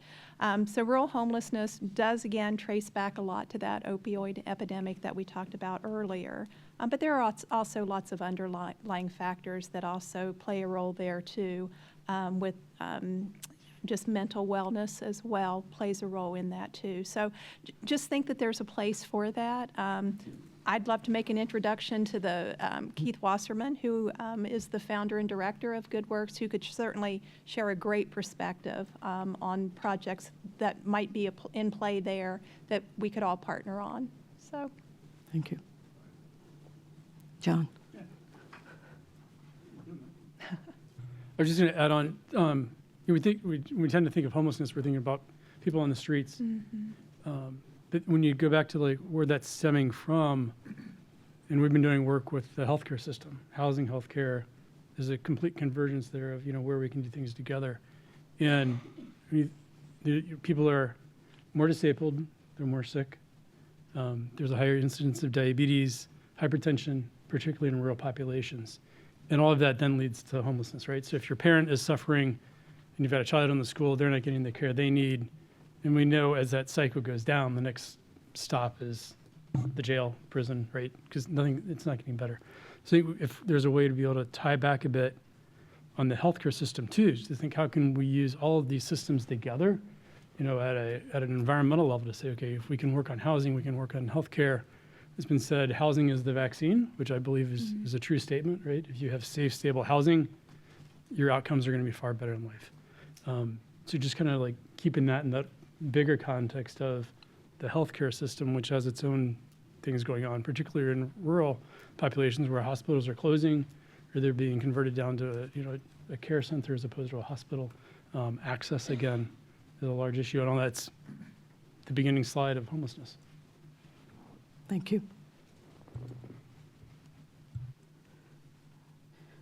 Okay, I'd like to switch and stream and ask about, and some of you have talked about your experience with the AHP program and also the challenges that you faced in some cases. I'm curious if there are any big picture considerations you would give toward changing or expanding, whatever that means in terms of AHP or other programs that the Federal Home Loan Banks offer. If I could address that, in Lewis County, as in much of Appalachia, single-family home, privacy is all very important. And when you develop multifamily properties, as was done in 1970s in our county, became the projects, and it was funded by USDA Rural Development, and people did not want to live there. They were right on top of each other all the time. They shared a parking lot. The kids were all playing together and things. They did have a small playground, but every time you went to the door or window on both sides of your building, either end of your apartment, there were more people right there. They're not used to that. That is not the preferred kind of housing. Now, AHP has been funding a lot of tax credit rental projects, and that serves a lot of people with a lot of with not as much funding as single-family homes might require. But it also has that whole big layer that you all described that I would run away from, screaming and yelling if I had to deal with one of those. But so it does take more, but it's more effective for remote rural areas to invest in single-family homes than to provide a 24-unit property with 30 parking spaces where drug dealing and loud domestic violence spats at night or something like that happen and disturb the whole place, those are so looked down upon. And we tried it on a smaller level. We did maybe 5 or 6 units at a time, and we got a lot of bad responses immediately from the community when we first got in around. And we've developed 150 rental units in our county and also manage and maintain those since we built them. That was over a course of about 25 years. So the smaller, the better. We never did do a tax credit project because there are 2 in our area already. They both have bad reputations because of drug dealing and different things hard to manage. And it's just not the ideal kind of thing that we would, that works in a county like ours, given the heritage and why people are there and that whole family connection thing again. Okay. John? So you can say you look at the at AHP. I started doing AHPs in I think 2000. And we're using WordPerfect, which doesn't even exist today. And the entire process from beginning the application through closeout, the big words there are flexibility or inflexibility, really. Right? The ability to provide the flexibility, the amount of time committed to get the application done. Are huge barriers, and we could kind of walk through the steps. But when we look at like homelessness, for instance, we're talking about homelessness in AHP. I did a AHP project, and it was designed for a shelter. Unfortunately, the AHPs aren't exactly designed for shelters, but our goal is not having people in shelters. So if we have if our vacancy rate goes down, we have less people in shelter, which means we're now not in compliance. It's like this whole kind of hurdle of like, well, we're trying to keep people out of homelessness, but yet we're non-compliant on the HP side if we had a goal. So kind of like thinking through like how can we be reasonable at what we're expecting sponsors to do. I think the various staffs that are administering the program, I believe they have their best intentions at heart. They're trying to be as thoughtful and kind to the recipients, as like, let's make this easy to use, but I don't think they get that same level back from the FHFA. And talked about disbursements and like, that cost of 30 days or 90 days, 6 months of waiting for an AHP to come through. That's a huge cost on a deal where you've got no extra money. And how can we relieve that? It's likewise on the compliance burden. We've got all these various entities that are doing compliance, and do we really need one more added barrier on top of that when we view that at the overall risk lens of what is the likelihood that this is going to go bad? And I would also, I'm kind of joking to say, but if you're going through all of the effort to put together an AHP, your goal is not trying to figure out how can we try to take advantage of a program. Like, there's too much work there with too much need to try and take advantage and like say, okay, if I can make this happen, there might be recapture. That's never the focus, right? Our focus is how can we maintain what we're trying to do, keep that flexibility, do the housing. We've got so many demands to meet. So I guess I'm just put all that out there that flexibility is key, giving the ability to make decisions down to the staff at the bank level that looks at what's reasonable, not doing overly burdensome compliance tasks. They're all just big keys. And I think we can get there, but we need to have, I think the FHFA needs to provide that guidance back saying, you guys are doing a great job, you know what you're doing. The overall risk across the nation is not huge at these things going bad. And being mindful of that. Thank you. Katie? Thank you. Wise words, John. I think everyone around the table, including the FHFA, understands that regulations cost money, and thinking through the right balance is what we're meant to do. So I would encourage you to expand the affordable housing program, allow the FHLB to make more investments, but at the same time, recognize what John said, the work of preparing and seeking approval and getting the highest scores possible to be awarded through the FHLB's kind of evaluation system. There is no single project that is looking to do anything but raise capital. And so thinking through ways that the FHFA can recognize the intensity of work that goes into it, and also the commitment from the FHLB to be able to offer a program like that. So if you're to expand the amount of money or the percentage of funds or something along those lines into the program, I'd also encourage the FHFA to think through how can we have the kind of right give and take if we're going to make new rules for expanding the AHP, which I think is important. I would also look at how can we at the same time lower the burden on the FHLB reporting on it as well as the end users reporting on it,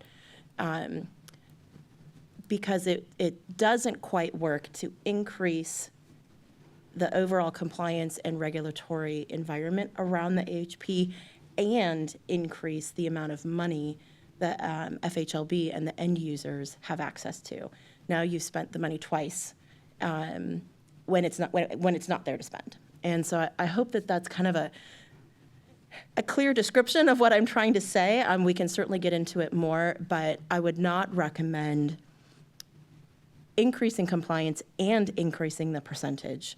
I would advise that it should be at least a neutral stance on the compliance, if not finding new flexibilities within the compliance system while increasing the investment capacity into the AHP program.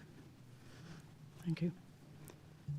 So if we were not to mess with the AHP program at all, but think about other programs, innovating other types of programs, whether they are affordable housing related, economic development related, or community development. I'd be interested in any of your thoughts on those types of programs.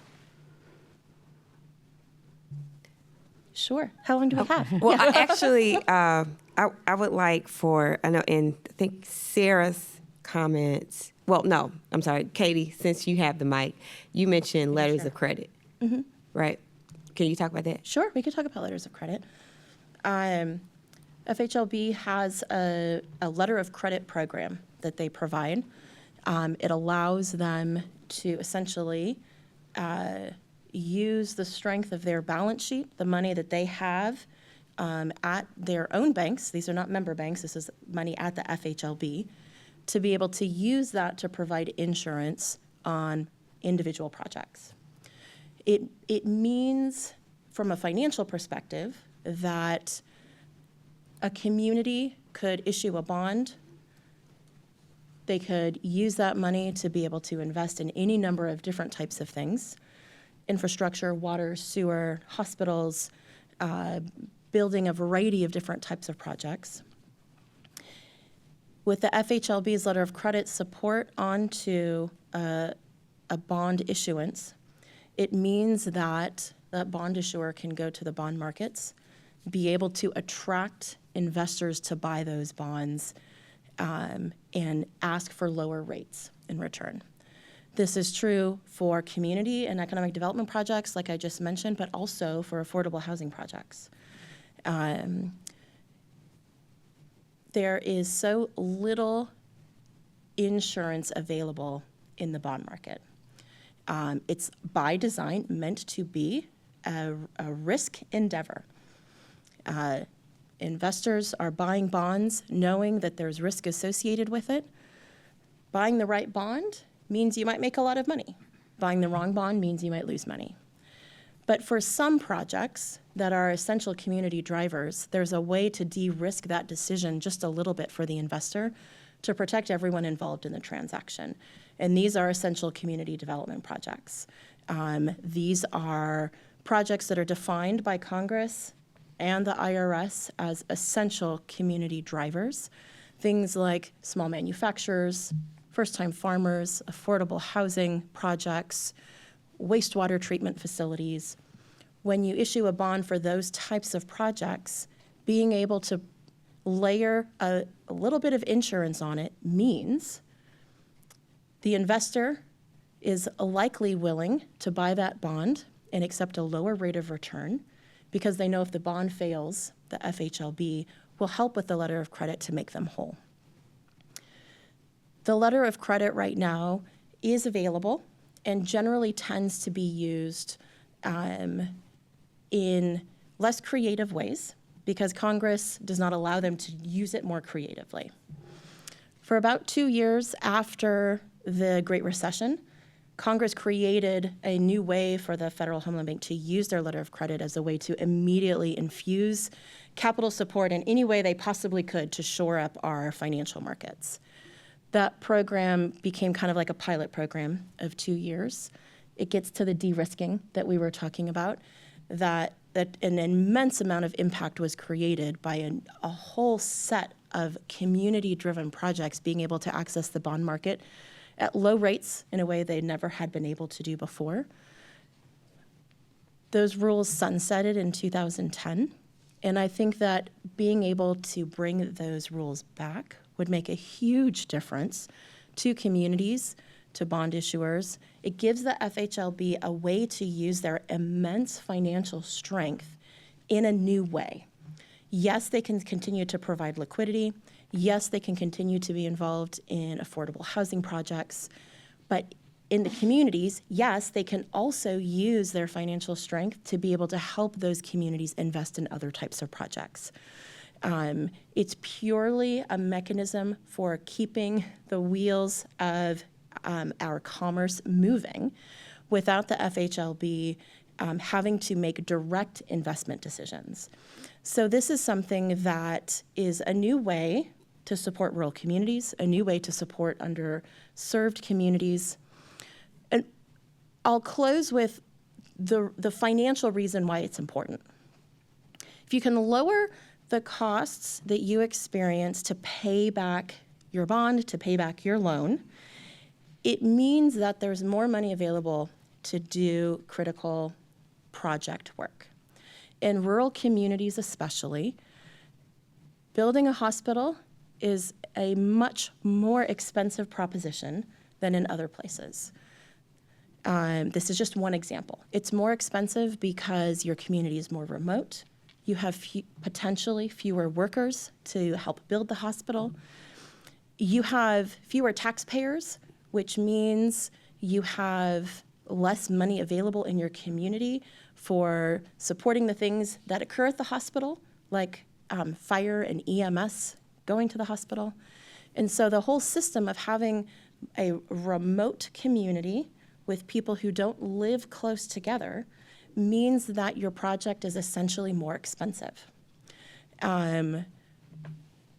This panel can't change that fact, but what we can do is make it so that rural communities and underserved communities who struggle with the high costs of their project, there's one way we can lower a component of that, which is we can make it easier for them to borrow money, which means they pay less to pay back their debt. This is something that can be incredibly impactful for the Federal Home Loan Bank because what it means is they're just there as essential community development drivers using the strength of the money they have without putting direct dollars into the project, but helping to encourage private investment into the project, helping to encourage more community members engaging in those projects. To be able to do that means that you can leverage the power of the Federal Home Loan Bank without having to change a single thing about their structure. That part I think is pretty cool. It gives them even that much more flexibility to do direct project work in communities beyond the kind of day-to-day liquidity decisions they're making with their member banks. And I'd be happy to provide more technical information if it's appropriate, but I think it's a good starting point for the conversation about better ways to support rural communities. Thank you. Sarah? So I'm going to ask a technical question. So in your hospital project, John's the developer. Mm-hmm. Does Tammy's bank provide the collateral to Cincinnati so that Cincinnati will issue a letter of credit to John's project? Is that the way that works? Now, if you're building a hospital, I'm just trying to think about what does Tammy's bank offer as collateral to the bank? I mean, do they offer the collateral? Yeah. the structure of our hospital project looks like this. The collateral is coming from probably a couple of different sources, and not really Tammy's bank. It's coming from the project developer of the hospital. It's coming from the investors who are buying the bonds. They're going to buy the bonds. They are going to put forth the money up front to be able to construct this. The underwriter of the bond may also provide some collateral in that regard. The underwriter is a bank, but it's not Tammy's bank. It's a different type of, project finance bank. The way that the FHLB comes into it is by working in the structuring over here of all of what the bond capital stack looks like with the underwriter. It does not happen over here with the FHLB infusing liquidity into the member bank. It's actually working separately outside of this relationship, going directly over here to the project finance and structuring components of the individual thing that they're building. Does that help? So it's working outside of its member bank structure? Absolutely. Okay, that's all I need. Yep. Yeah, thank you. Mm-hmm. Oh, Dave, I'm wondering, having been on the advisory council for 9 years and I think nearly 40 years with a nonprofit in a local government area, if you have any specific ideas of innovation for program. No. I think I'm all out of ideas, but I would say once again, if the AHP could be gotten out there to help meet the needs, whatever they may be, in the same amount of time that the Carol M. Peterson Fund can get out, disaster relief, ZIF funds, those programs all work tremendously well. I don't know the interior workings on how to make that happen, but if that could happen, I think that would make a really big impact in remote areas, especially for housing. Thank you. Any other ideas, programs? I know in Sarah's comment, she mentioned goals. Can you talk some more about that and any ideas about what those goals may be or what you think would be ideal? And also, and I'm going to ask for everyone to, or more of you to think about this, rural representation on the bank boards. Is there enough from your experience to meet the need, that is there enough representation there already to ensure that should the banks craft or the system craft these goals or design these goals, is there enough rural representation? Are you confident with the rural representation to ensure that needs that are specific to rural areas, particularly rural areas in Middle Appalachia or Appalachia in general, would be represented in that decision-making process? I don't know that I can speak to the rural representation because I haven't perused the bank's board of directors at this point, Cincinnati's bank's board of directors at this point. I do think when we think about duty to serve as it relates to Fannie and Freddie, they have specific targets that they are trying to aim at, however weak they are. They're pretty weak. I think the notion of the Federal Home Loan Bank System having a set of targets for how they invest in rural communities would be really important. Our banking system is no longer strictly bricks and mortar based. It is becoming very much on these things. And so the notion of CRA, which is very much where your bricks and mortar are, money's coming from other places. And so rural America in particular doesn't receive the same kinds of investment that our big cities do because of that bricks and mortar base. And I think the Federal Home Loan Bank System has an opportunity to play a leadership role there But I do think it's going to come down to the zero risk tolerance is going to have some wiggle room.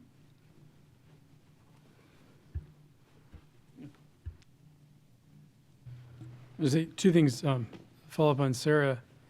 On the CRA side and also on the duty to serve side, Fannie Mae, Freddie Mac, we got the duty to serve affordable housing. We benefited from having Fannie Mae investing in our equity funds. Under the duty to serve, we do a lot of rural areas. Unfortunately, depending on how you want to look at need, they're able to meet that in different ways now.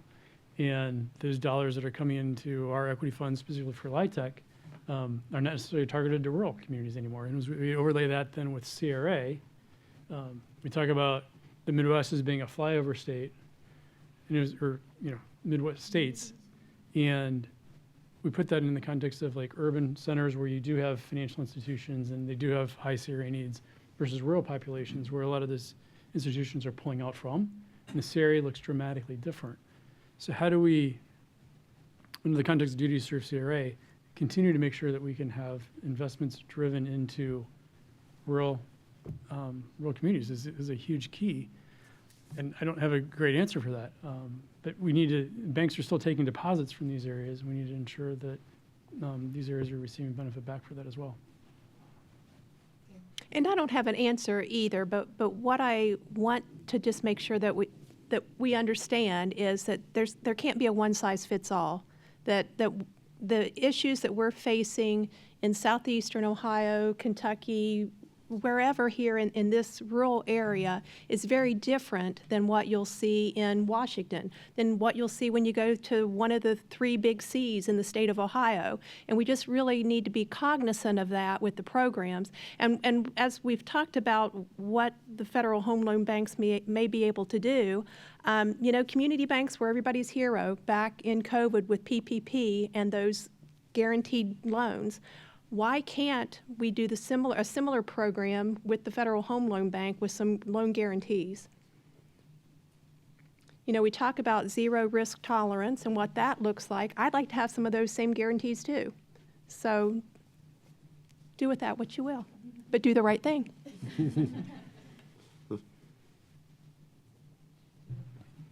I was just going to add, I'm sorry. No, you go ahead. We talk about like the USD has a loan guarantee program, which is really helpful in rural areas. So like we kind of continue to take that out. How could that kind of a guarantee, or is it insurance for CDFIs or general affordable housing? How could that look, and how does that be funded is a huge thing too. But back to kind of where we're at, like keeping that locally, and we talked about what the board looks like, advisory council. Those are representatives of our community, and I say community 3 states. And I think we've got to keep that in the context that this is who we're serving. We're not serving Seattle or Des Moines. We're serving 3 states here in the Midwest. And I want to keep that framework for sure. I just wanted to provide a little context of what I think John was saying regarding the Midwest being a flyover state. We went to develop sorry, I thought I hit it.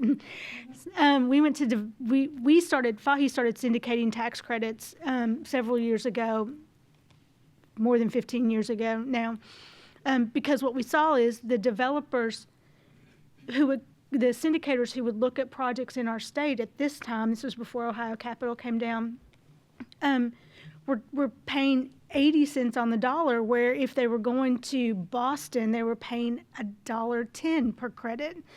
It's not worth the same amount because they had to fly in and they had to drive 3 hours. So the value of the credits was different because the place was so rural.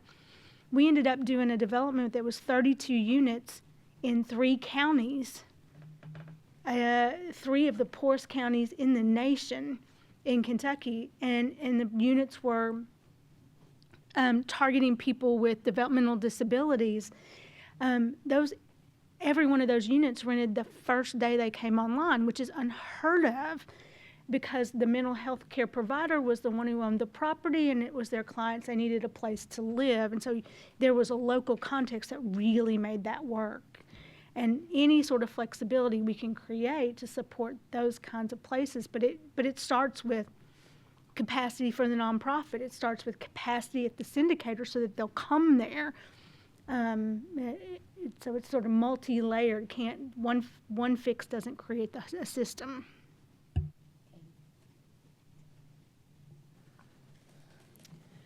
To build on the capacity, which is part of what I was going to say, this is something that I think many rural communities struggle with, many underserved communities struggle with. Their brain trust doesn't live in their community. Their brain trust may have moved. Their brain trust may be remote. This is part of what many boards struggle with, to be able to find capacity in women leaders, in minority leaders, in rural leaders. And so I have found the bank's boards to actually be quite representative of the places that they serve, given the access to the capacity of the people that they serve. I have found there's a tremendous amount of knowledge that can be shared from someone who grew up in a rural place but doesn't necessarily live there now. And I think the bank's boards have done quite a good job of understanding where different perspectives are built and founded, and how that is then shared among their decision-making power. To be able to require certain types of ratios on the boards of the FHLB would be beyond the capacity of where I think the FHFA reaches. I would think that necessarily detracts from the goal of having the FHLB system be as flexible as possible. One of the things that is intriguing about a loan guarantee system or a loan guarantee pool is that loan guarantee doesn't have to exist in Athens. It can exist in Pittsburgh. It can exist in Nashville and still be to the benefit of projects that are occurring in the region. It's a centralized place where a portfolio is created of a lot of different types of projects. The loan guarantee program can be structured to be something specific to a project. It can also be structured as something supportive of the banks as an institutional guarantee, not just a project guarantee. So it's one more way to be able to kind of use the might and the financial prowess of the FHLB to reach more places without actually having to spend a single dollar. You can, with the loan guarantee program that I run, it's an $18 million loan guarantee program that's expected to leverage tens of millions, hundreds of millions of dollars of small business loans. The FHLB can do something very similar, having a small amount of investment and having their money go even further. And I think that's an intriguing suggestion, but also an intriguing way for the FHFA to be able to say, these are the things that we think that you should be able to do to become better risk takers or to become stronger financial partners with your member banks, aside from being their liquidity partner. I think that's a tremendous role for the FHFA to be able to lift up some new creative ways to encourage the federal home loan banks to come to the table in a different capacity. Thank you. John, were you going to? I was going to add, as we talk about the guarantee concept, which I think there's legs there. And I'm speaking as a member of the Cincinnati Bank. However that's being funded, I would want to make sure that whatever the capital is that we're putting in is staying within our district. Like, I don't know how Tammy feels and speak to it, but I don't want our money going out to San Diego, right? That money should be staying local. Yep. So we need to keep those rules in that context. There's no offense to Pittsburgh, but they've got their own bank. Thank you. No comment. Are there partnerships that you think the bank should explore that maybe as you look around you didn't necessarily see that, or that the FHA should explore? And I guess I'd follow up with that and saying, with respect to local governments, is there more that's needed to be done to partner with those organizations? Sarah? Sorry, I seem to have an opinion about everything today. In rural places, and particularly places of persistent poverty, like Eastern Kentucky, they got a lot of really good people trying to do the best they can, but local governments don't have planning offices. They don't have, many of them don't have a center of economic development like Ohio University has. They don't have a university in the town. And so and capacity looks really different in rural America than it does in urban places. Capacity in Hazard, Kentucky looks like a nonprofit that's wearing 4 or 5 hats. Whereas if you go into Chicago, there's one nonprofit that does the counseling and one that does the development and one that does the lending. And so it looks different, and often it's funded by programs that have regular reoccurring sources of money. Dave and many of the nonprofits in Kentucky got started because USDA had consistent money through the 502 Direct program. They'd build a house, they'd get a family financially able, and they'd sell the house that would pay them to go do the next thing. And so there became this sort of system. And in local government, what you get is you get a change in administration every 4 years. So by the time the new mayor or the new executive knows what to, got their feet under them, there's a rotation. And so that's not where the capacity lives in rural America. It's really with often the nonprofit providers of some sort of service in the communities. Yeah, it would be great to have you all come visit and meet the end recipients.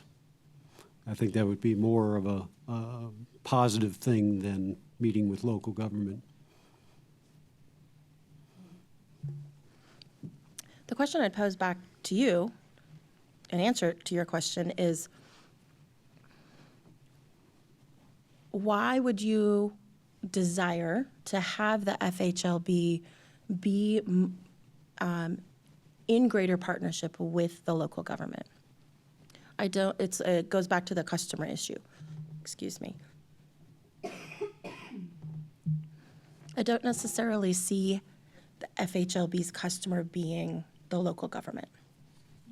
The local government is working on the community development and the economic development goals and investments overall. That local government is meant to know who their capital providers are. I would encourage the local mayor to know who Tammy is, to be able to talk through what are the capital challenges we face and who are the partners are that we need to bring to the table. The Federal Home Loan Bank is there to provide liquidity to the system. If they are to provide more support when it comes to project development directly, then they would be working, in addition to with their member banks, they would be working with the economic development corporations, the development finance agencies, community development corporations across the country to be able to prop up where investments are occurring in specific projects. I don't know necessarily, though, that the mayor or the local leader or city council having a direct connection to an FHLB banker, for example, is going to change the conversation about how capital flows in our community. I think that the FHLB, is actually already doing what they're meant to do, which is to prop up the local decision makers to do the work that's needed. I would love to hear from local government if they feel like they need a different relationship with the FHLB. It's been my experience that that's not a request of theirs, but so as a result, I would hesitate adding new rules or new requirements to the FHLB in that regard.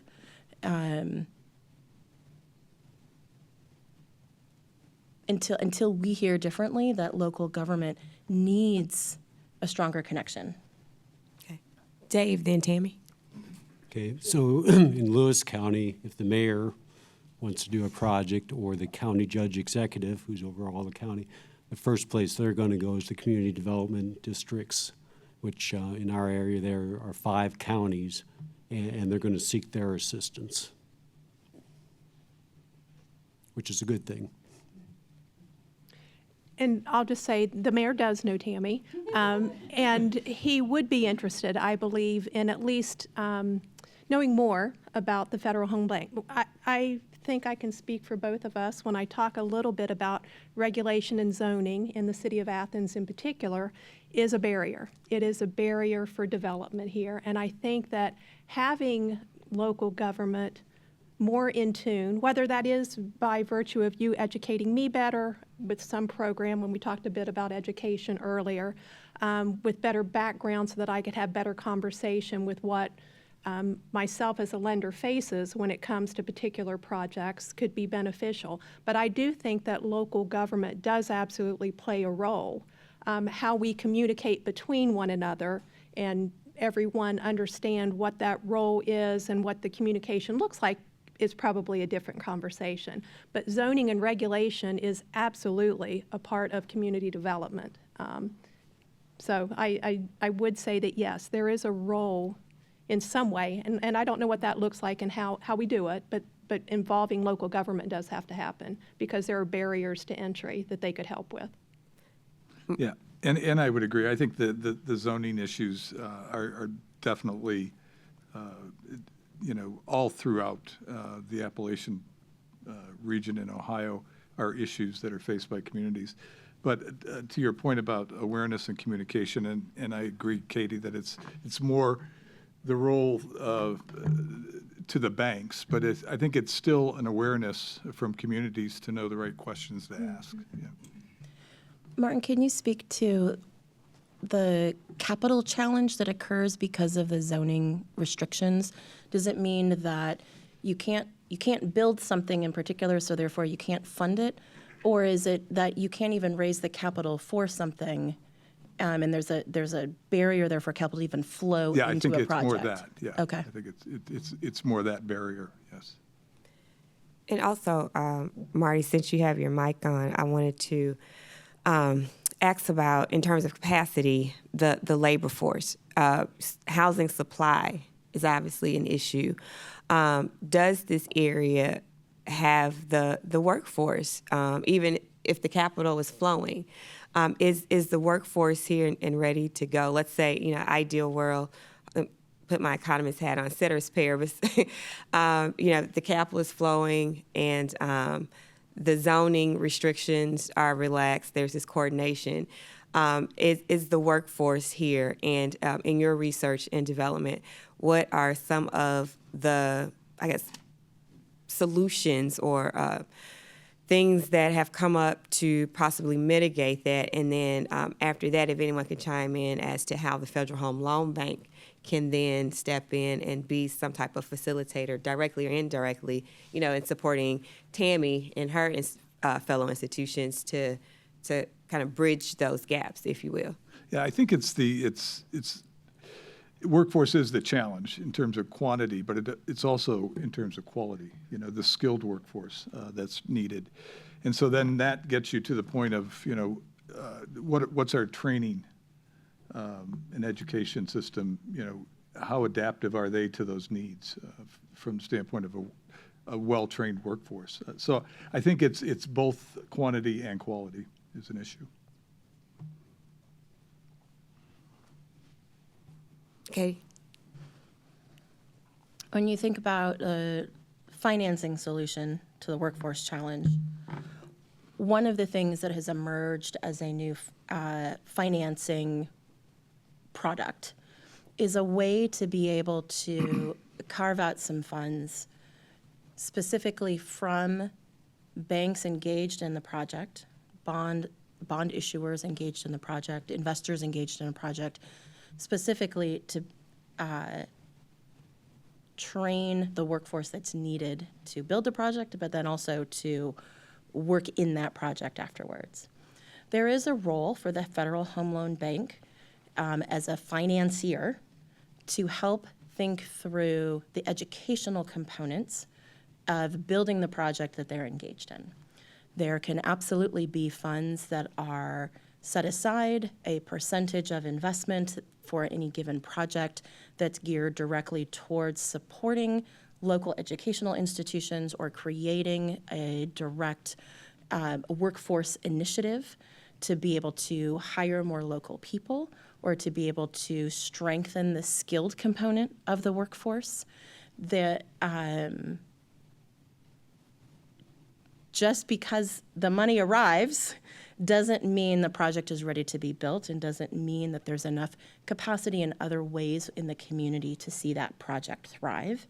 So this is an area that can be modeled after ZIF. It can be modeled after AHP, specifically geared towards the workforce surrounding those projects. This would be something that helps as a way a financier can be part of the workforce solution. They're not educators, they're not artisans, they're not incubators, but they could help be part of the financial solution to supporting those types of people. Thank you. Dave? A couple of our nonprofits and members from Fahey in Southeast Kentucky have started Recovery Kentucky, or Recovery Labor. We're looking for new and innovative ways, and people coming out of recovery need something to do. And so they work with the community colleges, which are really pushing trade skills, and some of their time is spent there in the schools learning the trades. And then they're going out to the site, and what better to do than to have something constructive, and at the end of the day you can see what you've done, and you come back the next day and you do the next step, and you come back 10 years after it's been completed and you tell your son, I helped build this. And he comes back 50 years later and said, Dad helped build that house. I mean, something concrete, literally, or wood, depending, vinyl siding even, but it's something there that they can see, and they have to keep, they're driven, because the addiction doesn't go away. And to have something to do each day is really good. But they turn out to be some of the best help, just incredibly focused. And they usually get together in a housing situation where there's several recovering, so they hold each other accountable as well. And that seems like just one idea that gets us labor for building homes. Thank you. Sarah? I would just add that there's a lot of support out there to train the workers. There's not a connective tissue to connect those folks necessarily with employment. And so I hear all the time from our members that they need more people in the construction trades. There's not a connective tissue to get folks from the local training corps into those jobs. So what's happening in Kentucky is folks are getting trained by EK-SEP down in Hazard, and they're going to Bowling Green because that's where the jobs are. And we've got to figure out a way to make those connections happen locally. Then the other thing we have to do is we also have to overcome the other barriers that employers have to employing these kinds of folks, which are childcare, transportation. A lot of folks who are in recovery need time off to go deal with legal issues. How do employers know how to work with the not perfect employee because they have these challenges? Thank you, John. I was just going to say, we're struggling on the workforce side just within property management and affordable housing, and that, those are some of the lower paying jobs within the entire housing spectrum. Those people are moving on to market rate housing where they're going to be paid more in a different environment to work in. And those are issues that we're dealing with as a company. I guess I don't see the workforce in the FHLB. There is no workforce per se. So as we look at what the conversation is about, I want to continue to bring that back to what the mission is, and I don't see that necessarily driving into workforce specifically. Thank you. As our time is winding up and we're drawing to a close, as I've noted earlier, this is your conversation. We're here to facilitate it. And we have been ending with a question where we ask you to think about the single most critical unmet and or undermet need for your community, in this case, rural communities.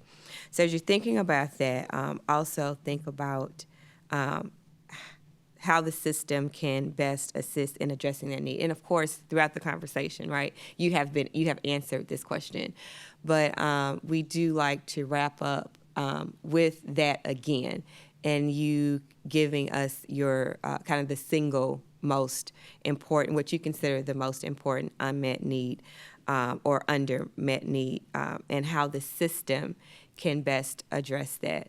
And so I'm rambling a little bit because I want to give you time to gather your thoughts and to think about how you want to wrap that up. And also in the meantime, if there's anything else that you feel is important to this discussion that we have not brought up, we ask that you do that too at this time to make sure that we've gotten those important topics that you wanted discussed. We definitely have heard a lot, appreciate your candor, your insights, all that you have contributed in our discussion today, and moreover, the work that you're doing in your community to meet the needs and to leverage the support and the resource and the function and mission of the Federal Home Loan Banks.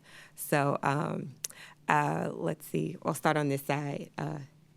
Sarah, is that okay? If we start with you. Well, I really appreciate being invited here. Thank you so much to FHFA for having all of us. I've also appreciated what I've learned from everybody here, so thank you all for sharing your words of wisdom with me, with all of us. I don't know that I can pinpoint the single biggest need. I think it's the system. Got top three? Development subsidy, a subsidy that makes the house affordable to the family, and liquidity to the market.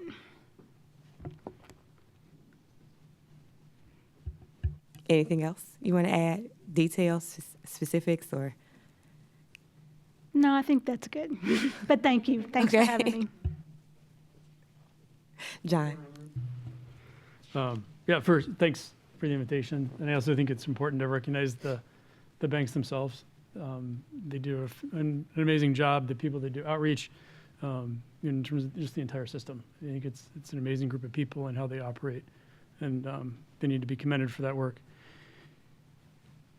I get a couple things, if I get three. No, but first, do no harm, right? I mean, this is a really great organization. It's a great enterprise. They know what they're doing.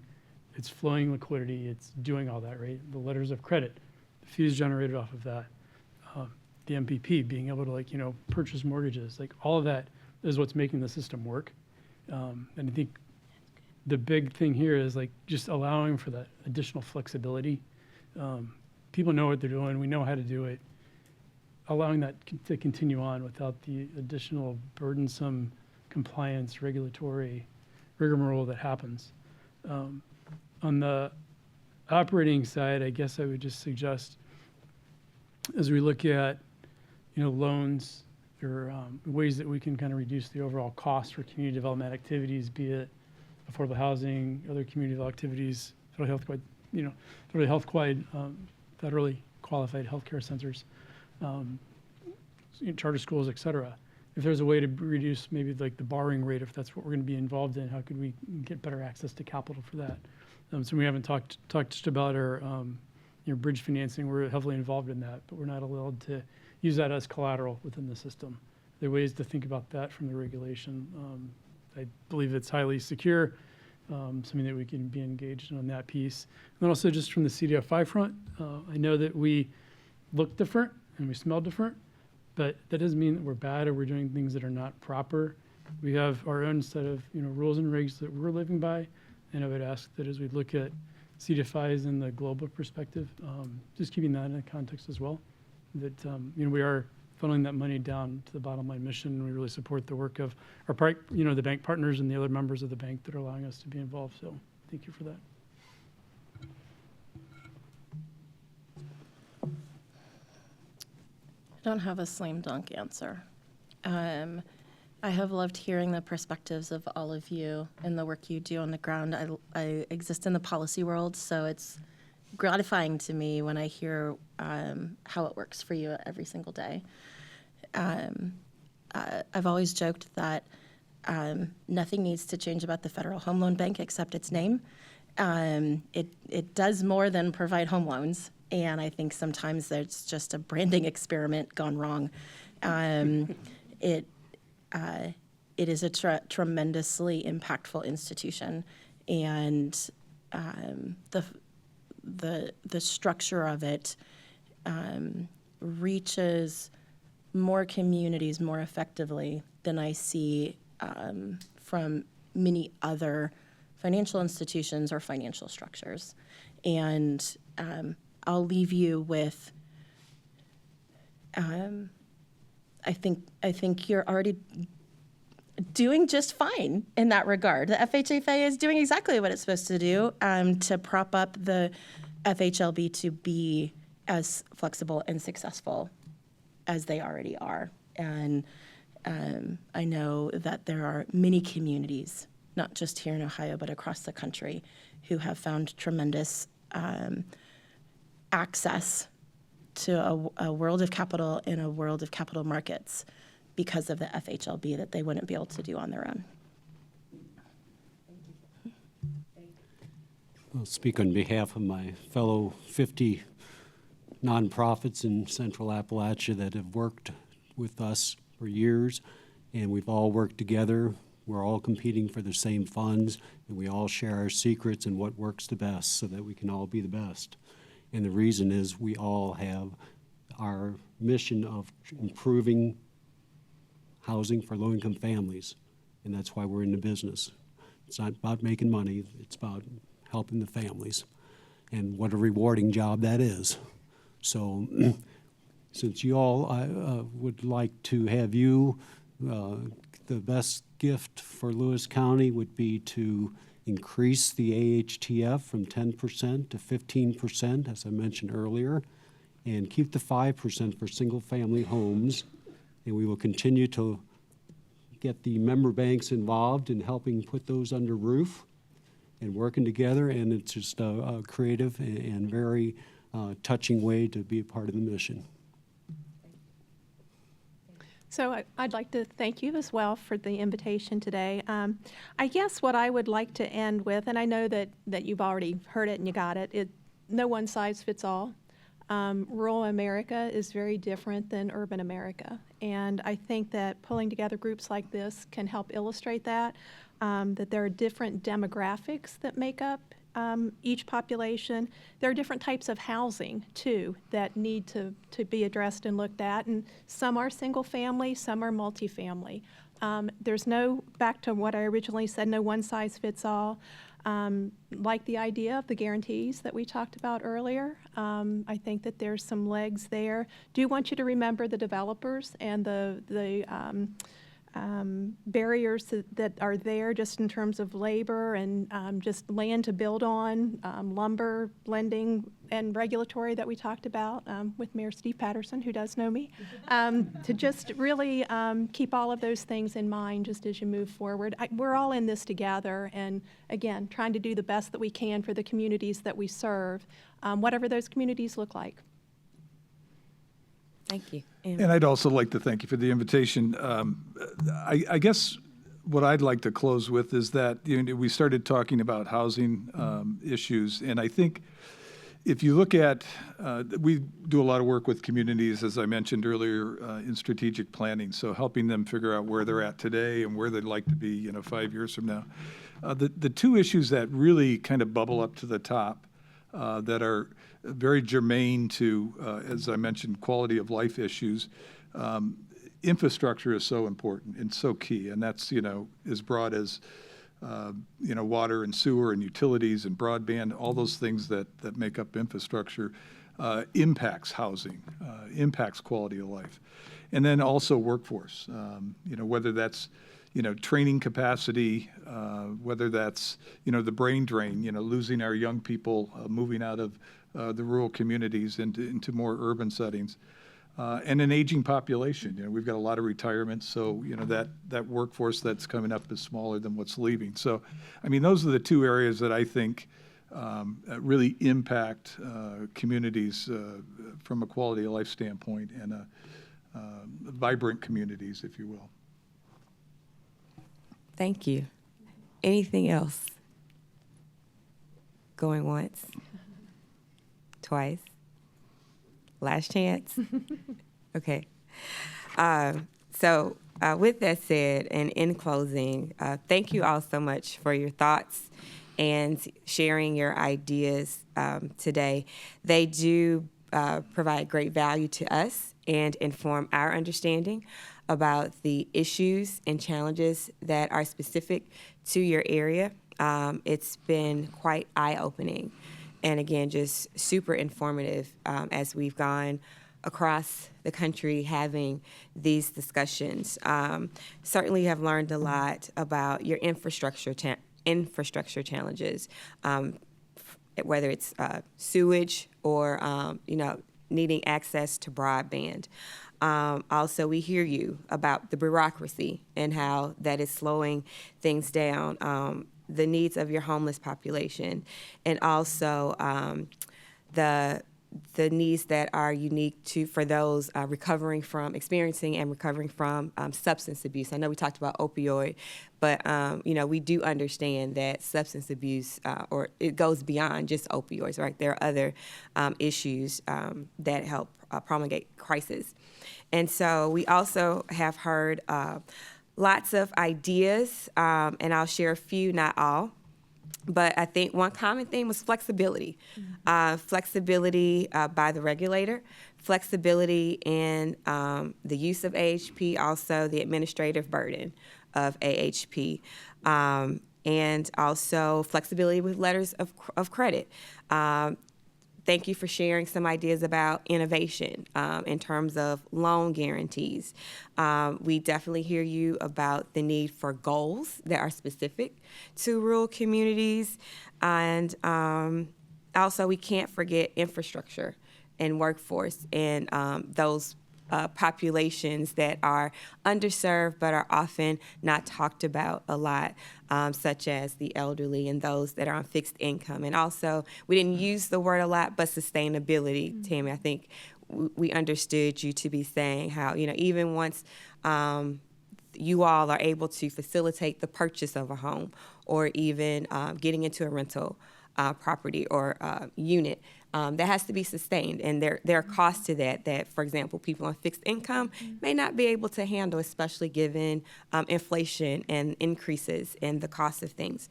So we do hear you. We note your concerns again and your ideas. So thank you for giving us those. I would like to say that we are holding as this initiative or our outreach portion of the initiative is rounding out, we will close it with 3 listening sessions, March 22nd, 23rd, and 24th. Registration for those opens today. So please visit our website for more information.